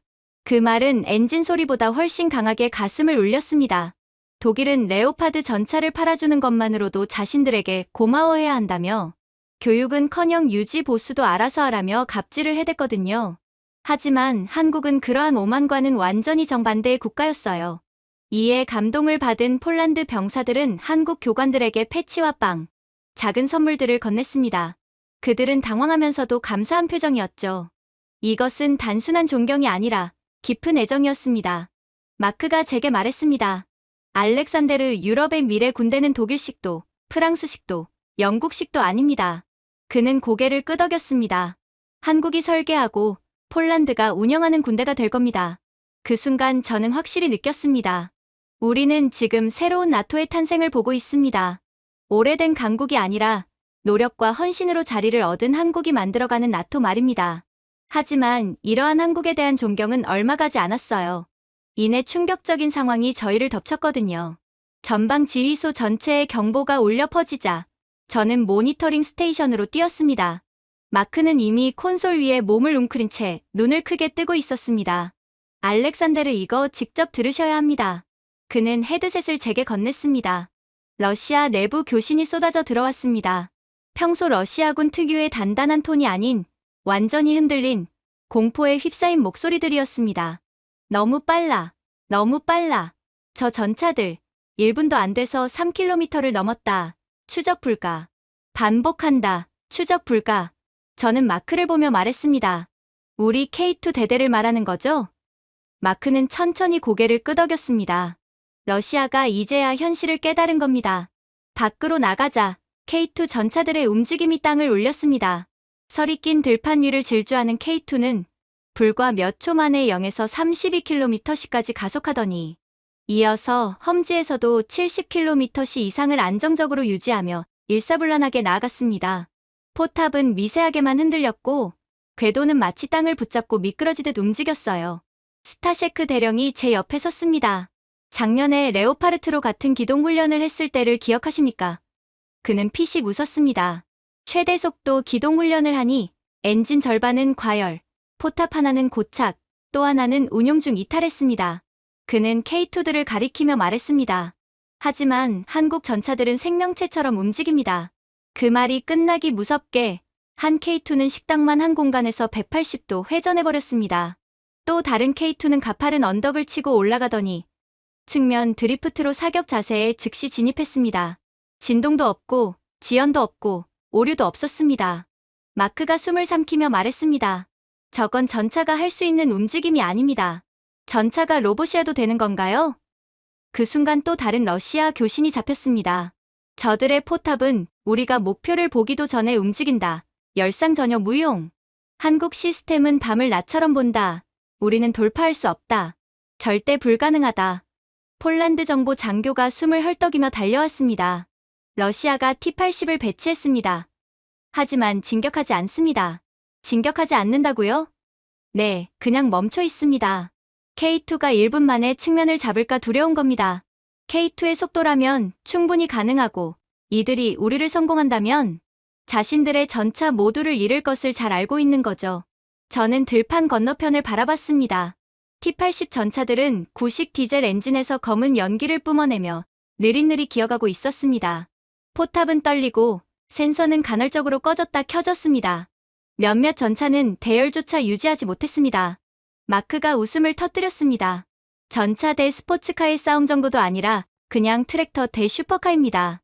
그때 신호병이 새로운 교신 기록을 재생했습니다. 러시아 장교의 절망에 찬 목소리였습니다. 한국 전차는 항공기처럼 움직인다. 우리는 고철 덤이다. 이 교리는 끝났다. 스타셰크 대령이 팔짱을 끼며 말했습니다. 40년간 러시아가 믿어온 선돌파 전략이 한국 기술 한 번에 무너졌군요.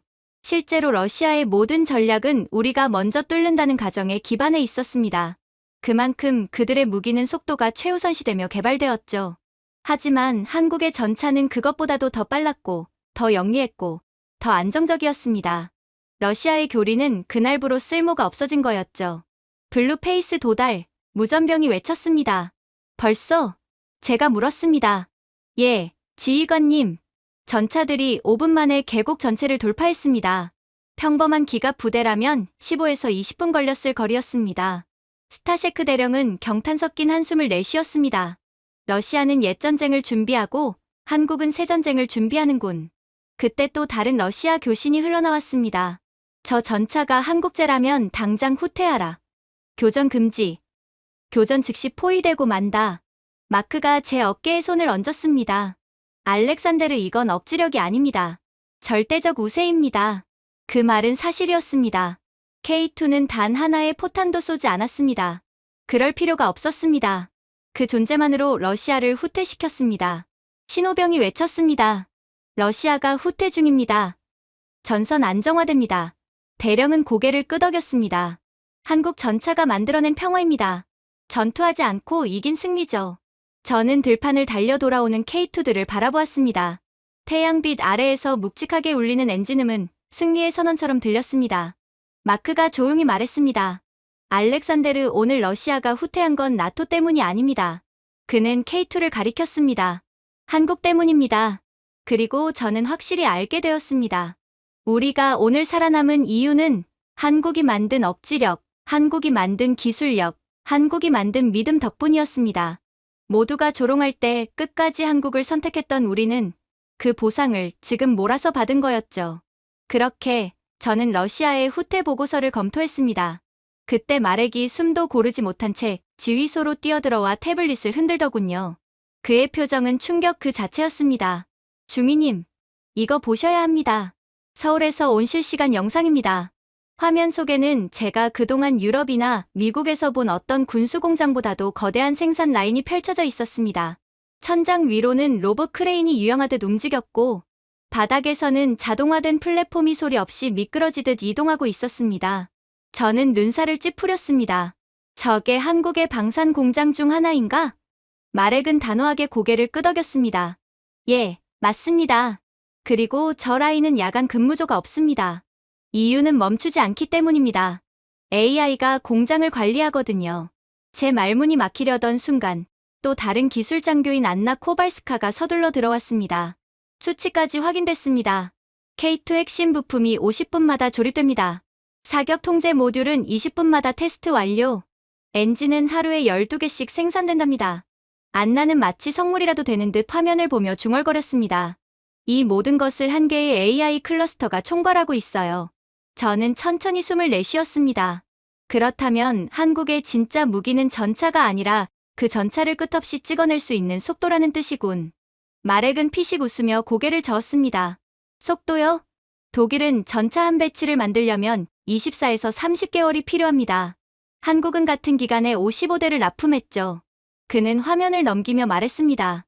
그리고 엔진 생산 속도는 유럽 공장 몇 곳의 포장 속도보다 더 빠르답니다. 그냥 미친 거죠. 그때 지휘소의 조명이 살짝 흔들리며 정보장교가 다급히 뛰어들어왔습니다. 나토 물류본부에서 추가 확인이 왔습니다. 지난주 긴급 지원품 있죠? 인천에서 바르샤바까지 총 36시간. 완제품 상태 그대로요. 너무 비현실적이라 다시 조사했답니다. 저는 눈을 크게 뜨며 물었습니다. 36시간. 그게 말이 됩니까? 그냥 한국에서 그대로 몸만 바르샤바로 이동해도 그 정도는 걸릴 텐데요. 안나가 낮은 목소리로 말했습니다. 한국에게는 가능합니다. 그들의 AI 일정 시스템이 수요를 미리 예측해버렸답니다. 출발은 브뤼셀 문서가 결제되기 이전이었어요. 순간 아무도 말을 잇지 못했습니다. 밖에서는 K2 전차 여단의 엔진이 으르렁거리며 다음 전개를 준비하고 있었고, 안에서는 반대로 서울 공장의 고요한 요요리 화면 속에서 빛나고 있었습니다. 그 대비가 너무 강렬했어요. 마렉이 조용히 말했습니다. 중위님, 이상하지 않습니까? 러시아는 우리가 먼저 지칠 거라 생각하죠. 그런데 한국 공장은 잠들지 않습니다. 인간이 운영하는 게 아니거든요. 이런 효율은 절대로 이길 수 없어요. 정확한 말이었습니다. 러시아의 군수 체계는 옛 소련식, 느리고 비효율적이며 재가동에도 시간이 걸립니다. 하지만 한국의 공장은 생산 라인을 단 몇 분 만에 재편할 수 있었죠. 안나가 화면을 가리켰습니다. 작년 폴란드 계약 기억하시죠? 한국은 자주포를 예정보다 몇 개월이나 앞당겨 납품했습니다. 몇 주가 아니라 몇 개월입니다. 핀란드가 갑자기 주문을 추가했을 때도 납기 일정은 단 하루도 흔들리지 않았어요. 아시잖아요. 다른 국가들은 몇 개월이 아닌 몇 년은 지연 배송된다는 걸요. 그러나 한국만은 정반대죠. 저는 숨을 들이쉬며 말했습니다. 유럽이 한국을 신흥 방산 국가라고 불렀는데 사실은 우리가 20년은 뒤처져 있었네요. 안나가 고개를 끄덕였습니다. 유럽은 박물관을 지었고 한국은 공장을 지었습니다. 그게 차이죠. 그때 또 다른 장교가 러시아 교신을 해독한 문서를 들고 들어왔습니다. 중위님, 이걸 들어보십시오. 그가 녹음을 재생했습니다. 러시아 지휘관의 떨리는 목소리가 들렸습니다. 한국을 우리 편으로 돌릴 수 없다면 폴란드는 그냥 건너뛰는 게 좋아. 우리가 파괴하는 속도보다 그들은 더 빨리 새 장비를 만들거든. 전쟁은 우리 공장에서 끝나는 것이 아니라 한국 공장에서 시작된다. 한국산 무기와 계약을 한 폴란드를 침공하는 것보다 한국을 폴란드에서 떼어내는 게 더 올바른 전략이야. 마렉은 침을 삼키며 말했습니다. 중위님, 저건 공포입니다. 진짜 공포. 저는 다시 화면을 바라보았습니다. 정교하게 움직이는 로봇 팔들, 모든 공정을 실시간으로 감시하는 AI, 거대한 생산 라인이 살아있는 유기체처럼 움직이는 모습. 그건 공장이 아니라 전쟁의 생명줄 그 자체였습니다. 명확해졌군. 제가 말했습니다. 전장은 더 이상 이곳이 아닙니다. 전장은 저 공장들입니다. 한국에 있는 공장이요. 안나가 조용히 덧붙였습니다. 그리고 그 말은 결국 한 가지 결론으로 이어지죠. 그녀는 화면을 다시 가리켰습니다. 한국의 생산력을 가진 쪽이 전쟁을 결정짓습니다. 예외 없이요. 그 말은 단순했지만 방 안의 모두를 침묵시키기에 충분했습니다. 러시아는 교리를 갖고 있었고 유럽은 절차를 갖고 있었지만 한국은 속도를 갖고 있었습니다. 멈추지 않는 압도적인 속도. 마렉은 태블릿을 조심스럽게 내려놓으며 말했습니다. 중위님, 우리는 지금 어떤 시대의 시작을 보고 있는 것 같습니다. 한국은 무기를 만드는 나라가 아니라 대륙을 추월하는 나라가 된 겁니다. 저는 천천히 고개를 끄덕였습니다. 그리고 이 시대, 전쟁이 누가 더 빨리 보충하고 더 빨리 조달하느냐로 결정된다면 한국은 단순한 동맹이 아닙니다. 한국은 우리가 살아남을 시간을 만들어주는 국가입니다. 그렇게 다음 일정에서 호마르케이 런처를 점검하던 중 저는 한국계 폴란드 기술자인 최민수 씨를 만났습니다. 그는 조용한 사람이었지만 손놀림 하나하나에 묵직한 규율과 집중력이 묻어났죠. 제가 그 모습을 바라보자 그는 정중하게 고개를 숙였습니다. 리바크 중위님, 그가 부드럽게 말했습니다. 한국이 왜 이런 무기들을 만드는지 궁금하십니까? 제가 대답하기도 전에 그는 손에 묻은 기름을 닦으며 말을 이어갔습니다. 제 아버지는 태백 근처에서 광부로 일하셨습니다. 항상 해 뜨기 전에 집을 나가셨죠. 제가 눈썹을 살짝 올리며 물었습니다. 광부셨습니까? 네, 그는 고개를 끄덕였습니다. 쉼없이 일하셨음에도 단 한 번도 불평하지 않으셨어요. 가족이 위해서 살 수 있도록 본인은 평생 땅속에서 살았습니다. 그의 어투는 과장되지 않았습니다. 오히려 지나치게 담담해서 더 무겁게 느껴졌습니다. 제가 다시 물었습니다. 어머님은요? 어머니는 80년대에 섬유 공장에서 야간 근무를 하셨습니다. 손가락에 피가 나도 멈추지 않으셨어요. 교육만이 우리가 가난에서 벗어날 길이라고 믿으셨습니다. 근처에 있던 폴란드 병사 피오트르가 중얼거렸습니다. 정말 그런 삶을 살았단 말인가? 민수 씨는 가볍게 고개를 끄덕였습니다. 그때 한국은 총알 하나도 자체 생산을 못하던 국가였습니다. 거의 모든 걸 수입했죠. 그는 옆에 서 있는 런처 프레임을 손가락으로 가볍게 두드리며 말했습니다. 지금 한국이 이런 시스템을 수출한다는 것은 그저 기술의 문제가 아닙니다. 이렇게 되기까지 수십 년의 희생이 있었습니다. 저는 그의 말에 조용히 숨을 들이켰습니다. 그렇게까지 버텨야 했던 이유가 무엇입니까? 그는 미소를 아주 작게 지었습니다. 두려움, 배고픔, 희망하지만 제일 큰 이유는 가족입니다. 그때 다른 병사 마렉이 다가오며 물었습니다. 아까 해외 노동자 이야기를 하던데? 민수 씨는 잠시 숨을 고르고 말했습니다. 제 삼촌도 중동 건설 현장에 파견됐던 분입니다. 화씨 120도를 넘는 사막에서 일하고 컨테이너에서 생활했습니다. 하지만 그렇게 죽어라 벌어온 돈은 모두 한국으로 보냈습니다. 집을 짓고 가족의 교육을 시키는 데 쓰였죠. 삼촌 자신이 쓴 돈은 거의 없어요. 그는 낮은 목소리로 말을 이었습니다. 한국은 해외에서 흘린 땀으로 조국을 다시 일으킨 나라입니다. 그의 이야기에 주변 병사들이 하나둘씩 모여들었습니다. 평소 같으면 농담을 던질 법한 이들도 지금만큼은 말없이 귀를 기울였습니다. 저는 조용히 질문을 이어갔습니다. 그래서 지금 한국이 이렇게 빠르게 생산하는 겁니까? 빠르기 때문이 아닙니다. 민수 씨가 답했습니다. 의무입니다. 우리 부모 세대가 다시는 그런 고생을 하지 않아도 되도록 싸웠습니다. 그리고 지금은 우리가 동맹국이 쓰러지지 않도록 돕는 겁니다. 그게 우리 민족의 정신이니까요. 피오트르는 런처의 패널을 손으로 쓸며 말했습니다. 그래서 이 장비가 단순한 기계가 아닙니다. 민수 씨가 말을 이었습니다. 세대가 남긴 약속입니다. 우리의 선배들이 희생하지 않았다면 절대로 만들어낼 수 없었기에 우리도 그 약속을 지키는 거죠. 그의 목소리는 처음으로 아주 미세하게 떨렸습니다. 아버지는 늘 말씀하셨습니다. 친구를 지키지 못하면 너도 지켜질 자격이 없다. 한국은 이 원칙을 지키고 있습니다. 저는 목이 뜨거워지는 느낌을 받았습니다. 여전히 그 부담을 안고 사시는 것처럼 말씀하시네요. 그는 묵묵히 고개를 끄덕였습니다. 우리는 모두 그렇습니다. 한국인들은 해외에서 용접공, 건설 노동자, 간호사, 선원으로 일했습니다. 그들이 흘린 땀이 지금의 기술을 만든 겁니다. 마렉이 깊게 숨을 들이쉬며 말했습니다. 폴란드가 연가라며 조롱받던 무기를 샀다고 했는데 지금 보니 우리가 산 건 세대의 유산이었습니다. 민수 씨는 정중히 미소 지었습니다. 저렴한 무기가 아니었습니다. 저희 부모님 세대의 희생이 만든 결과였습니다. 무엇보다 특별하죠. 병사들은 아무 말도 하지 않았습니다. 그 침묵은 결코 어색한 침묵이 아니었습니다. 존경의 침묵이었습니다. 저는 조용히 말했습니다. 최민수 씨, 방금 이 부대 전체 분위기를 바꾸어 놓으셨습니다. 그는 고개를 저었습니다. 제가 바꾼 것이 아닙니다. 한국의 길이 그런 것이죠. 그게 우리나라의 역사예요. 그 순간 저는 처음으로 깨달았습니다. 한국의 무기 체계는 단순한 공학의 산물이 아니었습니다.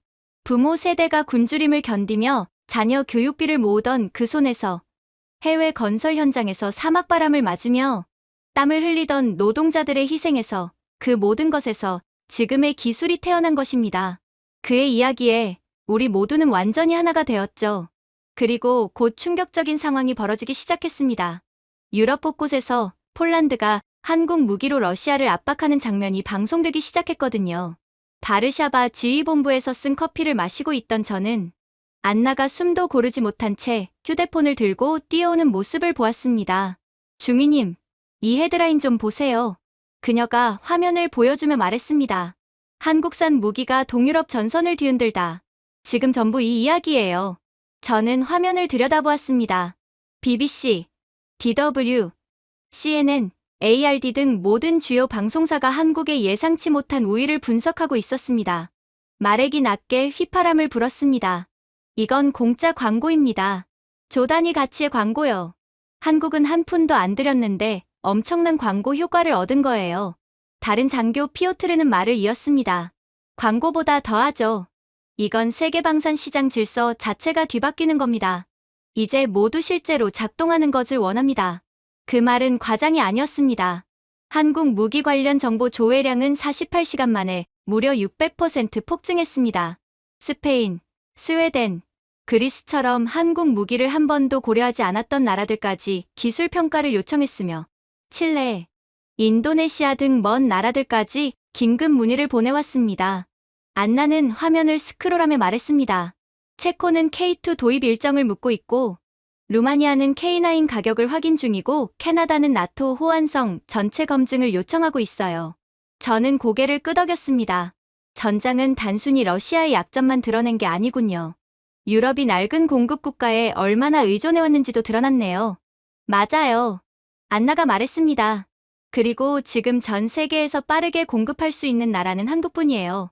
이제 한국의 진짜 실력이 드러나기 시작했어요. 지금 같은 대혼란의 시대에 세계는 완전히 한국 중심으로 재편될 겁니다. 한편 러시아는 정반대의 길을 걷고 있었습니다. 마렉이 보고서를 읽었습니다. 러시아 무기 수출 78% 급감. 인도는 2건의 계약을 취소했고 알제리는 환불을 요구 중입니다. 그리고 이집트는 그는 잠시 멈추고는 웃으며 말했습니다. 러시아제 포병 전력을 한국산으로 전부 바꾸는 걸 검토 중이라고 하네요. 회의실에선 믿기 어려운 웃음이 터졌습니다. 피오트르가 고개를 갸웃했습니다. 모스크바는 이 상황을 이해나 하고 있을까요? 전차를 잃는 속도보다 돈을 잃는 속도가 더 빠른데요. 저는 조용히 대답했습니다. 전술이 무너지면 시장도 함께 무너지는 법이죠. 압도적인 기술력 앞에서는 모든 것이 무용지물입니다. 그리고 이어진 것은 한국의 예기치 못한 경제적 대박이었습니다. 안나가 새로운 그래프를 띄웠습니다. 한국 방산기업들 예상 수익 증가치요. 향후 5년간 380억 달러예요. 그것도 보수적인 수치랍니다. 저는 그 그래프를 바라보았습니다. 불과 며칠 전과는 전혀 다른 거대한 경제적 산맥이 생겨난 것 같았습니다. 폴란드가 그저 한국 무기는 실제로 작동한다는 사실을 보여준 것뿐인데요. 제가 말했습니다. 거기에 러시아의 참패까지 더해졌죠. 마렉이 곁에서 웃었습니다. 그걸 빼면 안 됩니다. 하지만 진짜 핵심은 단순한 수익이 아니었습니다. 힘의 중심이 이동하고 있다는 사실이었습니다. 한때 값싼 아시아산 무기를 선택했다며 조롱받던 폴란드는 이제 유럽에서 가장 현명한 선택을 한 국가로 평가받았습니다. 전문가들은 폴란드가 1990년대가 아니라 2030년대 전장을 대비한 국가라고 칭찬했습니다. 심지어 한독일 장군은 생방송에서 이렇게 말했습니다. 폴란드는 옳은 선택을 했다. 우리는 그렇지 못했다. 한국을 무시했던 것이 가장 큰 실수였다. 반면 러시아는 한국을 제 편으로 끌어오지 못한 대가를 치르고 있었습니다. 한국의 신형 무기 공급망은 러시아가 감히 건드릴 수 없는 글로벌 네트워크였고 한국의 협력이 없으니 현대화는 불가능했습니다. 러시아는 산업적으로도 외교적으로도 완전히 고립되었습니다. 저녁 회의에서 저는 방산 수요 지도를 보게 되었습니다. 나토는 파란색, 러시아는 빨간색, 중립국은 초록색, 그리고 한국 무기 도입을 요청한 국가들은 노란색이었습니다. 지도 절반 이상이 노란색이었습니다. 피오트르가 화면을 가리켰습니다. 중위님, 저건 영향력 수준이 아닙니다. 지배입니다. 마렉은 웃으며 말했습니다. 한국이 무심코 무기판 오펙이 된 것 같군요. 안나가 덧붙였습니다. 놀라운 건 한국이 의도적으로 그런 게 아니라는 점이에요. 세계가 먼저 한국을 찾고 있어요. 더 충격적인 점이요? 이렇게나 한국 무기에 대한 수요가 급증하는데도 한국의 AI 군수공장은 모든 수요를 감당해낼 수 있다는 겁니다. 그만큼 엄청난 외화를 빨아들이겠죠. 저는 고개를 끄덕였습니다. 신뢰는 화력보다 강력하니까. 그리고 그 신뢰가 지금 전 세계 질서를 흔들고 있었습니다. 동유럽 군수공장들은 한국 부품에 맞춰 라인을 재편했고 발트 3국은 한국식 포병 교범을 도입했습니다.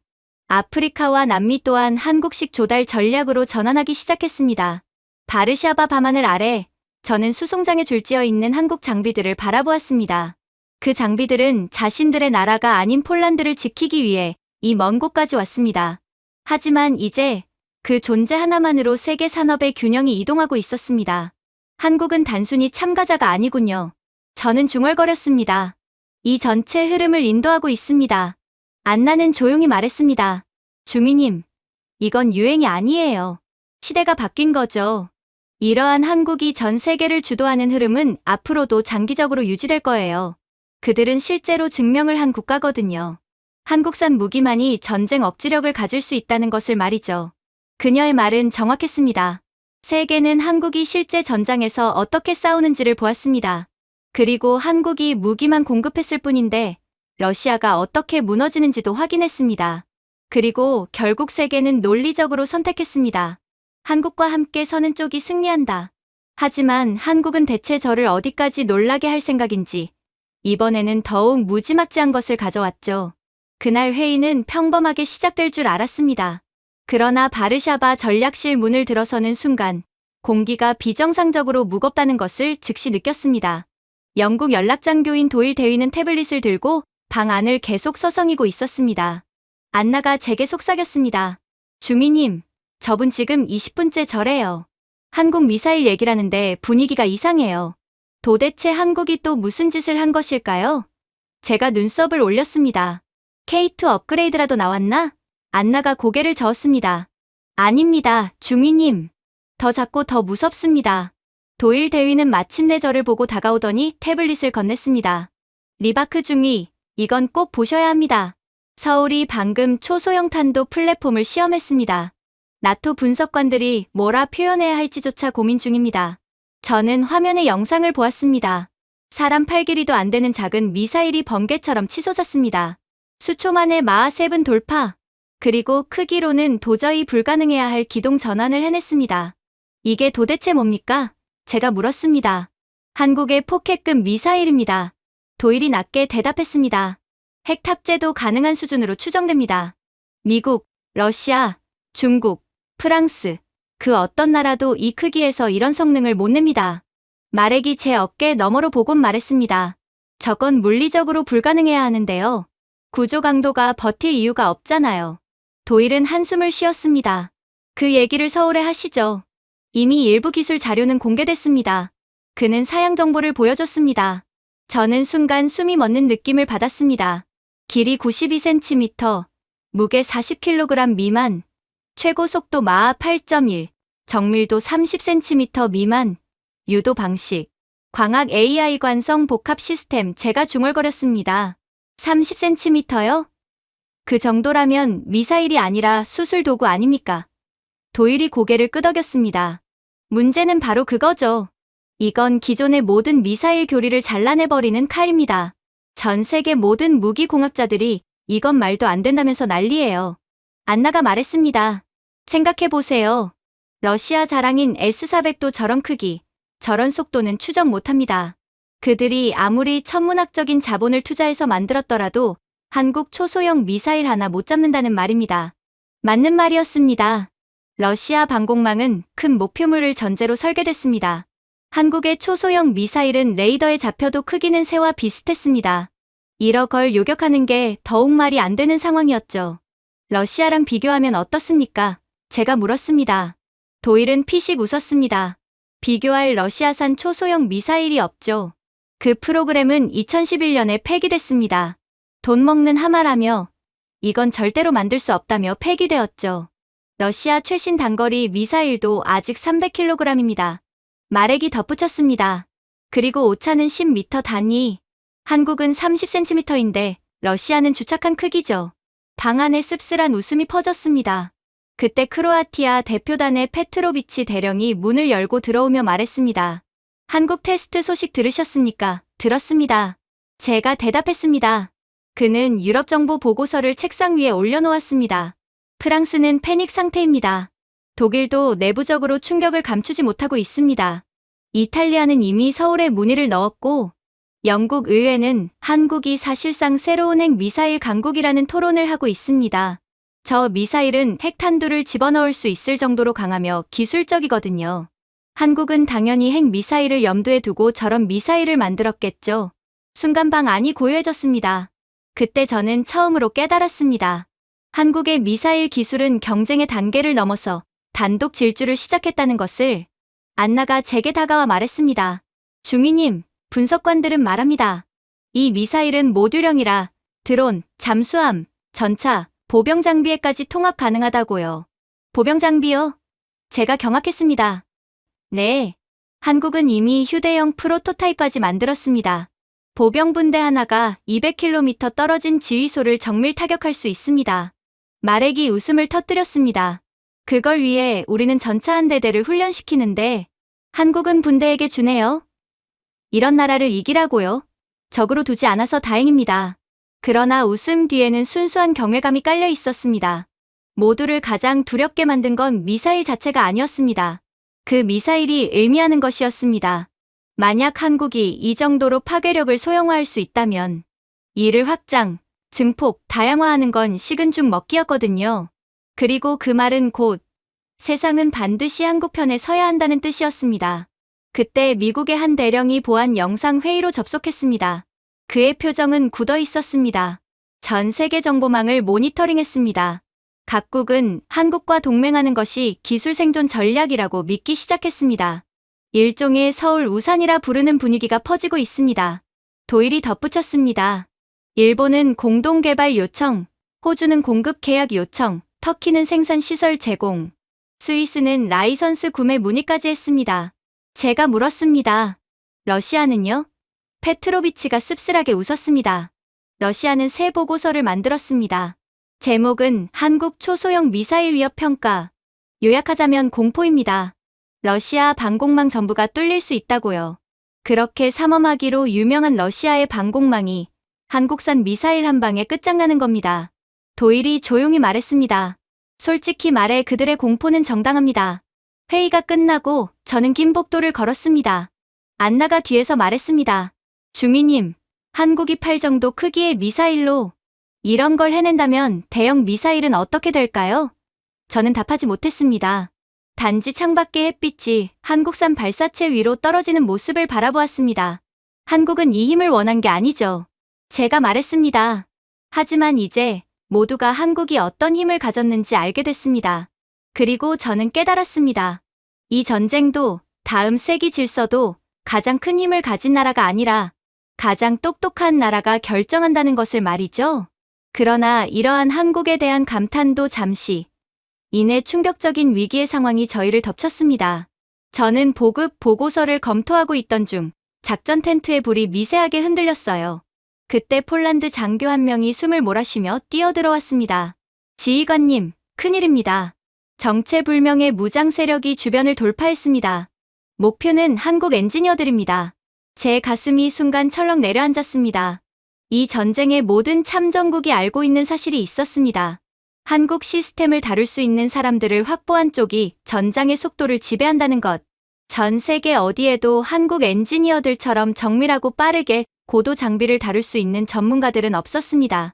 그러니 누군가가 그들을 노리는 건 어쩌면 당연했습니다.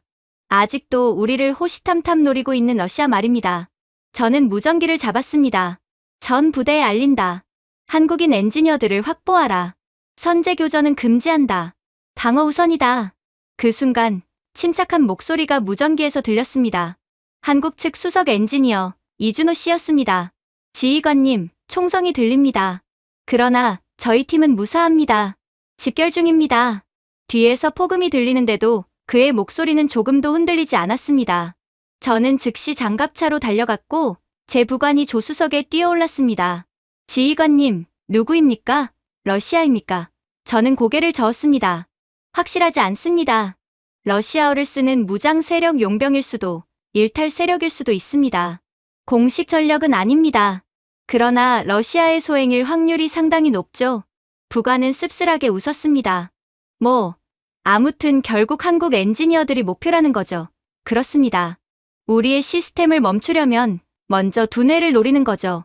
저희가 현장에 가까워질수록 총성과 먼지, 무전기에 긴박한 신호음이 뒤섞였습니다. 그때 준호 씨가 다시 말했습니다. 지휘관님, 그들이 측면으로 우회 중입니다. 그래도 걱정 마십시오. 저희는 위치 유지 중입니다. 폴란드 병사 하나가 중얼거렸습니다. 한국 엔지니어들은 총알이 날아와도 담담하네. 다른 병사가 대답했습니다. 당연하지. 그들이 아무리 엔지니어라고 한들 아무튼 한국은 징병제 국가이므로 군대를 다녀온 사람들이야. 어쩌면 우리보다 오래 복무했을 수도 있지. 그러니 지금 이런 상황이라도 침착한 거야. 저희가 엔지니어 임시 대피소에 도착했을 때 탄환 몇 발이 모래포대를 튕기며 지나갔습니다. 지휘관님, 능선에 움직임 있습니다. 저는 외쳤습니다. 준호 씨, 엎드리십시오. 지금 즉시 탈출시킵니다. 그런데 그의 대답은 뜻밖이었습니다. 지휘관님, 철수는 비효율적입니다. 여기 진단 코어들이 남아 있습니다. 이것들이 노획되면 폴란드 전선이 무너집니다. 저희는 떠날 수 없습니다. 그 말을 듣는 순간 폴란드 병사들의 표정이 바뀌었습니다. 그들은 계약에 따라 무기만 제공하러 온 사람들이 아니었습니다. 총알이 날아오는 상황에서도 우리 전선을 지키기 위해 남는 사람들이었습니다. 우리의 형제였죠. 저는 준호 씨 옆에 엎드려 물었습니다. 정말 여기 남으시겠다는 겁니까? 지금 이 상황에서 죽음이 두렵지 않다는 말입니까? 그는 차분하게 안경을 밀며 대답했습니다. 폴란드가 먼저 저희를 믿고 맡겼습니다. 그것도 초대형 계약으로 우리를 완전히 신뢰했죠. 그러면 저희도 끝까지 책임져야 하지 않겠습니까? 그 한 문장이 폴란드 부대의 분위기를 완전히 바꿔놓았습니다. 두려움은 사라지고 대신 그들을 지켜내려는 분노와 결의가 차올랐습니다. 공격자들이 최종 돌파를 시도하자 전면 교전이 벌어졌습니다. 밤하늘이 총성과 잔광으로 번쩍였지만 한국 엔지니어들은 절대 흔들리지 않았습니다. 작업 도구를 건네며 서로 짧게 기술 용어만 교환하며 마치 조용한 정비실에서 일하듯 임무를 이어갔습니다. 마침내 폴란드 특수부대가 능선을 장악하며 전투는 끝났습니다. 전장은 숨소리만 들릴 만큼 고요해졌습니다. 폴란드 병사 한 명이 준호 씨에게 다가가 경례를 올렸습니다. 엔지니어님, 저희를 위해 남아주셨습니다. 목숨을 걸고 감사합니다. 준호 씨는 조용히 고개를 숙였습니다. 한국은 맡은 책임을 끝까지 지키는 나라입니다. 복귀하는 길, 나토 장교들이 속삭였습니다. 보았나? 적은 전차가 아니라 한국 엔지니어를 훔치려 했다. 그게 얼마나 중요한 존재인지 스스로 증명한 셈이지. 맞아. 이 전쟁은 한국이 단순 장비 공급국이라는 수준이 아니야. 그들은 동맹의 중심축이야. 저는 그 말에 깊이 공감했습니다. 한국 엔지니어들이 걷는 그 뒷모습을 보며 깨달았습니다. 그들이 보여준 건 단순한 기술이 아니라 국가가 스스로 선택한 의리와 책임감이라는 것을 말이죠. 그리고 그 선택이 이 전쟁의 판도를 바꾸게 될 것입니다. 그리고 드디어 새로운 전력 재편도가 책상 위에 펼쳐지는 순간 회의실의 공기는 단단하게 굳어졌습니다. 파벨 로갈스키 준장님은 조용한 확신이 담긴 목소리로 지도를 손가락으로 두드렸습니다. 일련의 사건들로 인해 우리는 한국을 믿고 더욱 그들에게 의존하기로 했습니다. 오늘부로 폴란드는 유럽의 낡은 군사 모델에서 벗어납니다. 우리는 한국 체계를 중심으로 군대를 다시 짜겠습니다. 그 말은 마치 독립선언처럼 울렸습니다. 안나 코발스카 중위가 제게 속삭였습니다. 드디어 우리는 승리하는 편을 고른 거예요. 밖에서는 K2와 K9이 훈련장을 가르며 굉음을 냈습니다. 그 움직임은 놀라울 정도로 정교하고 제가 과거 유럽 장비에서 보던 어설픔은 전혀 없었습니다. 프랑스 관측관이 중얼거렸습니다. 저 전차들은 마치 하나의 뇌를 공유하는 것 같군요. 한 폴란드 장교는 미소 지으며 말했습니다. 그게 한국 AI 통합 기술입니다. 유럽이 흉내낼 수 없는 수준이죠. 브리핑에서 로갈스키 준장님은 새로운 부대 마크를 가리켰습니다. 이 부대는 폴란드의 초고속 타격사단이 될 겁니다. 한국 장비, 한국 시간표, 한국 교리가 핵심입니다. 독일 연락장교가 눈썹을 치켜 세웠습니다. 나토의 기존 구조를 버리는 겁니까? 준장님은 미소로 받아쳤습니다.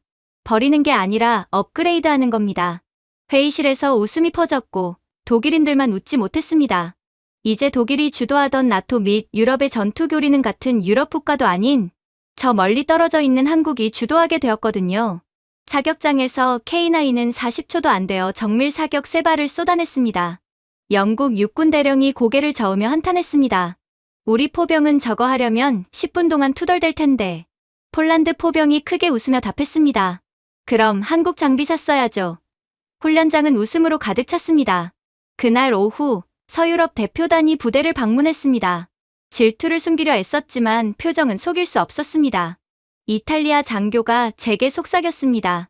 솔직히 말하죠. 예전엔 폴란드가 한국 장비 산다고 비웃었습니다. 그런데 지금은 로마 장관들이 왜 우리도 안 샀냐며 난리입니다. 제가 어깨를 으쓱이며 말했습니다. 기회는 있었죠. 이탈리아 장교의 표정이 굳어졌습니다. 그 말이 사실이라는 걸 스스로 알고 있었기 때문입니다. 야간 훈련에서 한국산 호크아이 드론은 K2 대대들과 완벽히 연결되었습니다. 전장 지도는 놀라울 정도로 깨끗하고 정확했습니다. 스페인 장교가 화면을 보며 말했습니다. 이게 원래 이렇게 되는 겁니까? 이렇게나 정확하고 매끄럽게 된다고요? 제가 대답했습니다. 한국 기술에선 당연하죠. 유럽 기술에서는 아니죠. 안나가 옆에서 웃으며 말했습니다. 유럽은 폴란드가 순진하다고 생각했죠. 그런데 알고 보니 우리가 시대를 앞서간 거였어요. 훈련이 끝난 뒤 로갈스키 준장님이 제게 다가와 말했습니다. 지금 들립니까? 유럽 각국이 한국과 협력하려고 줄 서는 소리가. 제가 고개를 끄덕였습니다. 협력하려는 게 아니라 거의 매달리는 것 같던데요. 준장님은 만족스러운 미소를 지었습니다. 예전에는 우리가 유럽을 따라갔죠. 이제는 그들이 우리를 쫓습니다. 그저 한국을 선택했다는 이유 하나만으로 폴란드의 국경마저 올라간 겁니다. 기지 밖으로 걸어 나오는 길, 젊은 폴란드 병사가 저에게 경례하며 말했습니다. 장교님, 보십시오. 우리는 이제 녹슨 전차를 테이프로 붙여 쓰는 나라가 아닙니다. 한국식 타격 복합체를 운영하는 군대입니다. 그의 목소리에는 자부심이 가득했습니다. 그리고 그 모습에 저 또한 자부심으로 가득 찼죠. 그리고 다음 날 아침 회의를 검토하던 중 갑자기 경보가 울렸습니다. 러시아 기갑이 다시 움직입니다. 안나 코발스카 중위님은 긴장된 목소리로 말했습니다. 저는 지도를 올려다보며 평소처럼 위성 정보가 늦게 뜰 거라 예상했습니다. 하지만 놀랍게도 러시아 차량 하나하나가 이미 정확한 윤곽으로 표시되어 있었습니다. 제가 중얼거렸습니다. 잠깐만요. 나토 위성이 이렇게 빨리 갱신되지 않는데 안나는 고개를 저었습니다. 맞아요. 이건 나토가 아니에요. 서울이 가장 먼저 포착했어요. 우리는 이제 한국 시스템을 사용하기로 결정했잖아요. 옆에 있던 폴란드 소령이 중얼거렸습니다. 한국은 어떻게 매번 누구보다 먼저 보는 거죠? 아무도 대답하지 않았습니다. 그 이유를 모두 알고 있었기 때문입니다. 한국의 위성 감시 능력은 이제 대체 불가능한 수준이었습니다. 이 분야에 천문학적인 투자를 한 러시아의 능력보다 말이죠. 그렇게 잠시 뒤 새 영상이 상공지도 위에 떴습니다. 해상도는 말도 안 될 정도로 또렷했습니다. 먼지까지 보였습니다. 마렉 질린스키 하사는 경악한 표정으로 말했습니다. 번호판까지 보입니다. 이건 말이 안 돼요. 저도 천천히 고개를 끄덕였습니다. 아리랑엔 시리즈군요. AI 성능이 완전히 업그레이드된 한국의 최신 군사 위성 안나는 데이터 흐름을 가리켰습니다. 갱신 주기를 보세요. 4초에 한 번입니다. 4초. 최상의 미국 위성도 30초가 필요했습니다. 러시아는 운이 좋아야 몇 분이었습니다. 그때 낮은 전자음이 울렸습니다. 방향을 바꿨군요. 제가 말했습니다. 아니요, 안나가 답했습니다. 숨으려 한 겁니다. 한국 위성 AI가 바로 간파했어요. 한국 위성 AI는 러시아의 위장 패턴을 예측해 이미 제거했고 다음 이동 경로까지 계산해 지도 위에 표시했습니다. 러시아군의 은폐 시도는 1분도 버티지 못했습니다. 마렉이 중얼거렸습니다. 이거 무섭네요. 물론 러시아 입장에서 제가 답했습니다. 우리에겐 든든한 일이죠. 그때 나토 분석관이 뛰어들어왔습니다. 러시아 지휘부가 혼란에 빠졌습니다. 서울이 그들의 전파 교란을 무력화시켰습니다. 제가 눈을 크게 떴습니다. 한국이 러시아 교란 신호를 뚫었다고요? 그는 빠르게 고개를 끄덕였습니다. 완벽하게요. 저항조차 없었습니다. 안나는 조용히 말했습니다. 이제 하늘은 한국이 장악한 겁니다. 그 말은 과장이 아니라 사실이었습니다. 현대전에서 하늘을 지배하는 쪽이 전장을 지배합니다. 잠시 뒤 암호화된 채널에서 목소리가 들렸습니다. 여기는 한국 우주사령부 연락관입니다. 억제 신호 발신을 권고합니다. 추적은 안정적입니다. 그 침착한 목소리는 잊을 수 없는 인상이었습니다. 위기 상황에서도 한국은 항상 흔들림이 없었습니다. 몇 분 뒤 러시아 부대는 급히 정지했습니다. 대형이 흐트러지고 방향을 잃은 듯 혼란이 퍼졌습니다. 처음 겪어보는 위성에서부터 완전히 밀리는 상황에 러시아 군대는 완전히 당황하여 패닉했던 것입니다. 폴란드 대위가 실시간 화면을 보며 웃음을 터뜨렸습니다. 한국이 보고 있다는 걸 눈치챘군요. 안나가 말했습니다. 우리 때문이 아니라 서울 때문이에요. 어느 분석관이 러시아 교신을 읽어 내려갔습니다. 한국이 붙은 나토는 이길 수 없다. 그들이 이렇게 말합니다. 작전실은 조용해졌습니다. 러시아조차 인정한다는 건 이 사건 자체가 엄청난 의미였습니다. 잠시 뒤 프랑스 장군의 메시지가 도착했습니다. 폴란드는 현명했습니다. 한국은 유럽의 군대보다 강한 방패를 주었습니다. 이어 영국 지휘관이 보냈습니다. 폴란드는 이제 유럽에서 가장 안전한 나라입니다. 한국이 우리에게 무기를 수출해 주기 때문입니다. 훈련장 밖에서는 폴란드 포병들이 환호하고 있었습니다. 그들은 한국 위성이 러시아의 움직임을 완전히 봉쇄하는 장면을 직접 본 것입니다. 이것이야말로 진정한 억지력이었습니다. 싸우지 않고 전쟁을 멈추는 힘. 마렉이 제게 물었습니다. 우린 한 발도 쏘지 않았죠. 제가 미소 지으며 대답했습니다. 그게 바로 한국 기술의 힘입니다. 며칠 후 전 세계 헤드라인이 터졌습니다. 한국, 유럽의 전쟁을 막다. 아시아의 기술 방패가 나토를 구하다. 서울, 새로운 억지력 기준을 세우다. 그날 저는 바르샤바 하늘 아래 서서 조용히 지는 노을을 바라봤습니다. 희망이 현실처럼 느껴지는 순간이었습니다. 우리가 강해져서가 아니라 우리가 한국이라는 눈을 선택했기 때문이었죠. 그렇게 전선이 마침내 조용해졌을 때 저는 바르샤바의 흐린 하늘을 한참이나 바라보고 있었습니다. 그때 안나가 조용히 물었습니다. 중위님, 한국은 어떻게 이런 나라가 된 걸까요? 저는 숨을 내쉬며 대답했습니다. 전쟁 내내 제 마음속에 맴돌던 질문이었기 때문입니다. 저도 늘 생각했습니다. 한국은 처음에 가진 게 아무것도 없었어요. 정말 아무것도요.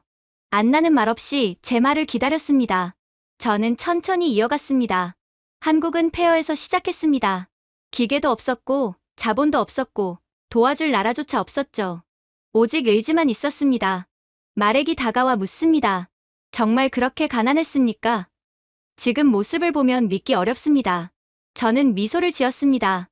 폴란드도 한때 못 박을 철조차 수입해야 했죠. 그런데 한국은 그 못조차 살 돈이 없었습니다. 그래서 고철을 녹여 첫 볼트를 만들었습니다. 안나는 놀란 눈으로 말했습니다. 그런 나라가 지금은 세계 최고의 전차를 수출하는 나라가 됐네요. 저는 고개를 끄덕입니다. 한국이 수출하는 건 전차가 아니라 신뢰입니다. 전차는 결과일 뿐이죠. 그때 독일 장군이 들어와 고개를 저었습니다. 한국의 산업 발전 일정을 분석해봤습니다.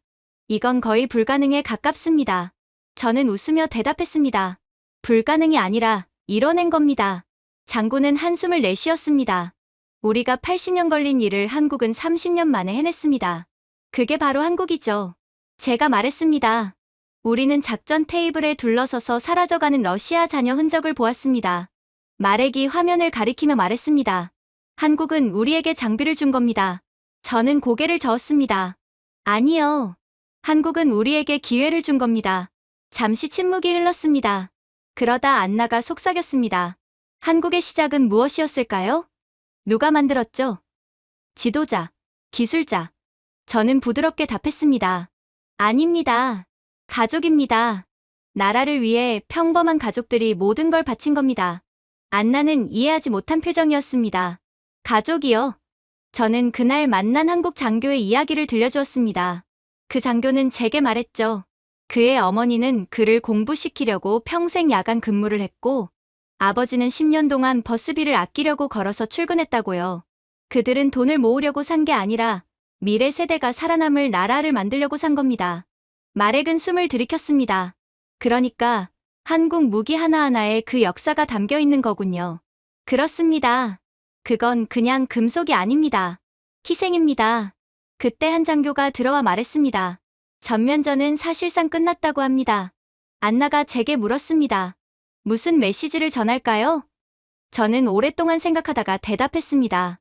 한국은 한 발도 쏘지 않고 전쟁을 멈췄다고요. 안나는 놀라며 말했습니다. 위성 때문인가요? 저는 미소 지었습니다. 결의 때문입니다. 세상이 비웃어도 멈추지 않은 사람들이 만든 결의. 우리가 그 의지를 따라가네요. 모두가 한국산 무기를 산다고 손가락질했지만 결국 우리가 맞았잖아요. 그때 독일 장군이 인정하듯 말했습니다. 최민수 씨가 말한 게 맞군요. 한국은 존엄을 믿는 나라입니다. 그래서 세계 기준을 새로 만들었어요. 저는 고개를 끄덕였습니다. 기적을 만든 건 기술이 아니라 사람입니다. 밖에서는 폴란드 병사들이 떠오르는 햇빛을 바라보고 있었습니다. 한 폴란드 대위가 다가와 말했습니다. 저는 한국이 불가능한 걸 꿈꾼다고 비웃었습니다. 그런데 이제 저는 제 아들에게 한국을 배우게 하고 싶습니다. 한국이야말로 진정한 희망이자 빛이니까요. 그 말은 제 마음속에 깊이 남았습니다. 폴란드는 한국을 단순한 공급국으로 보지 않았습니다.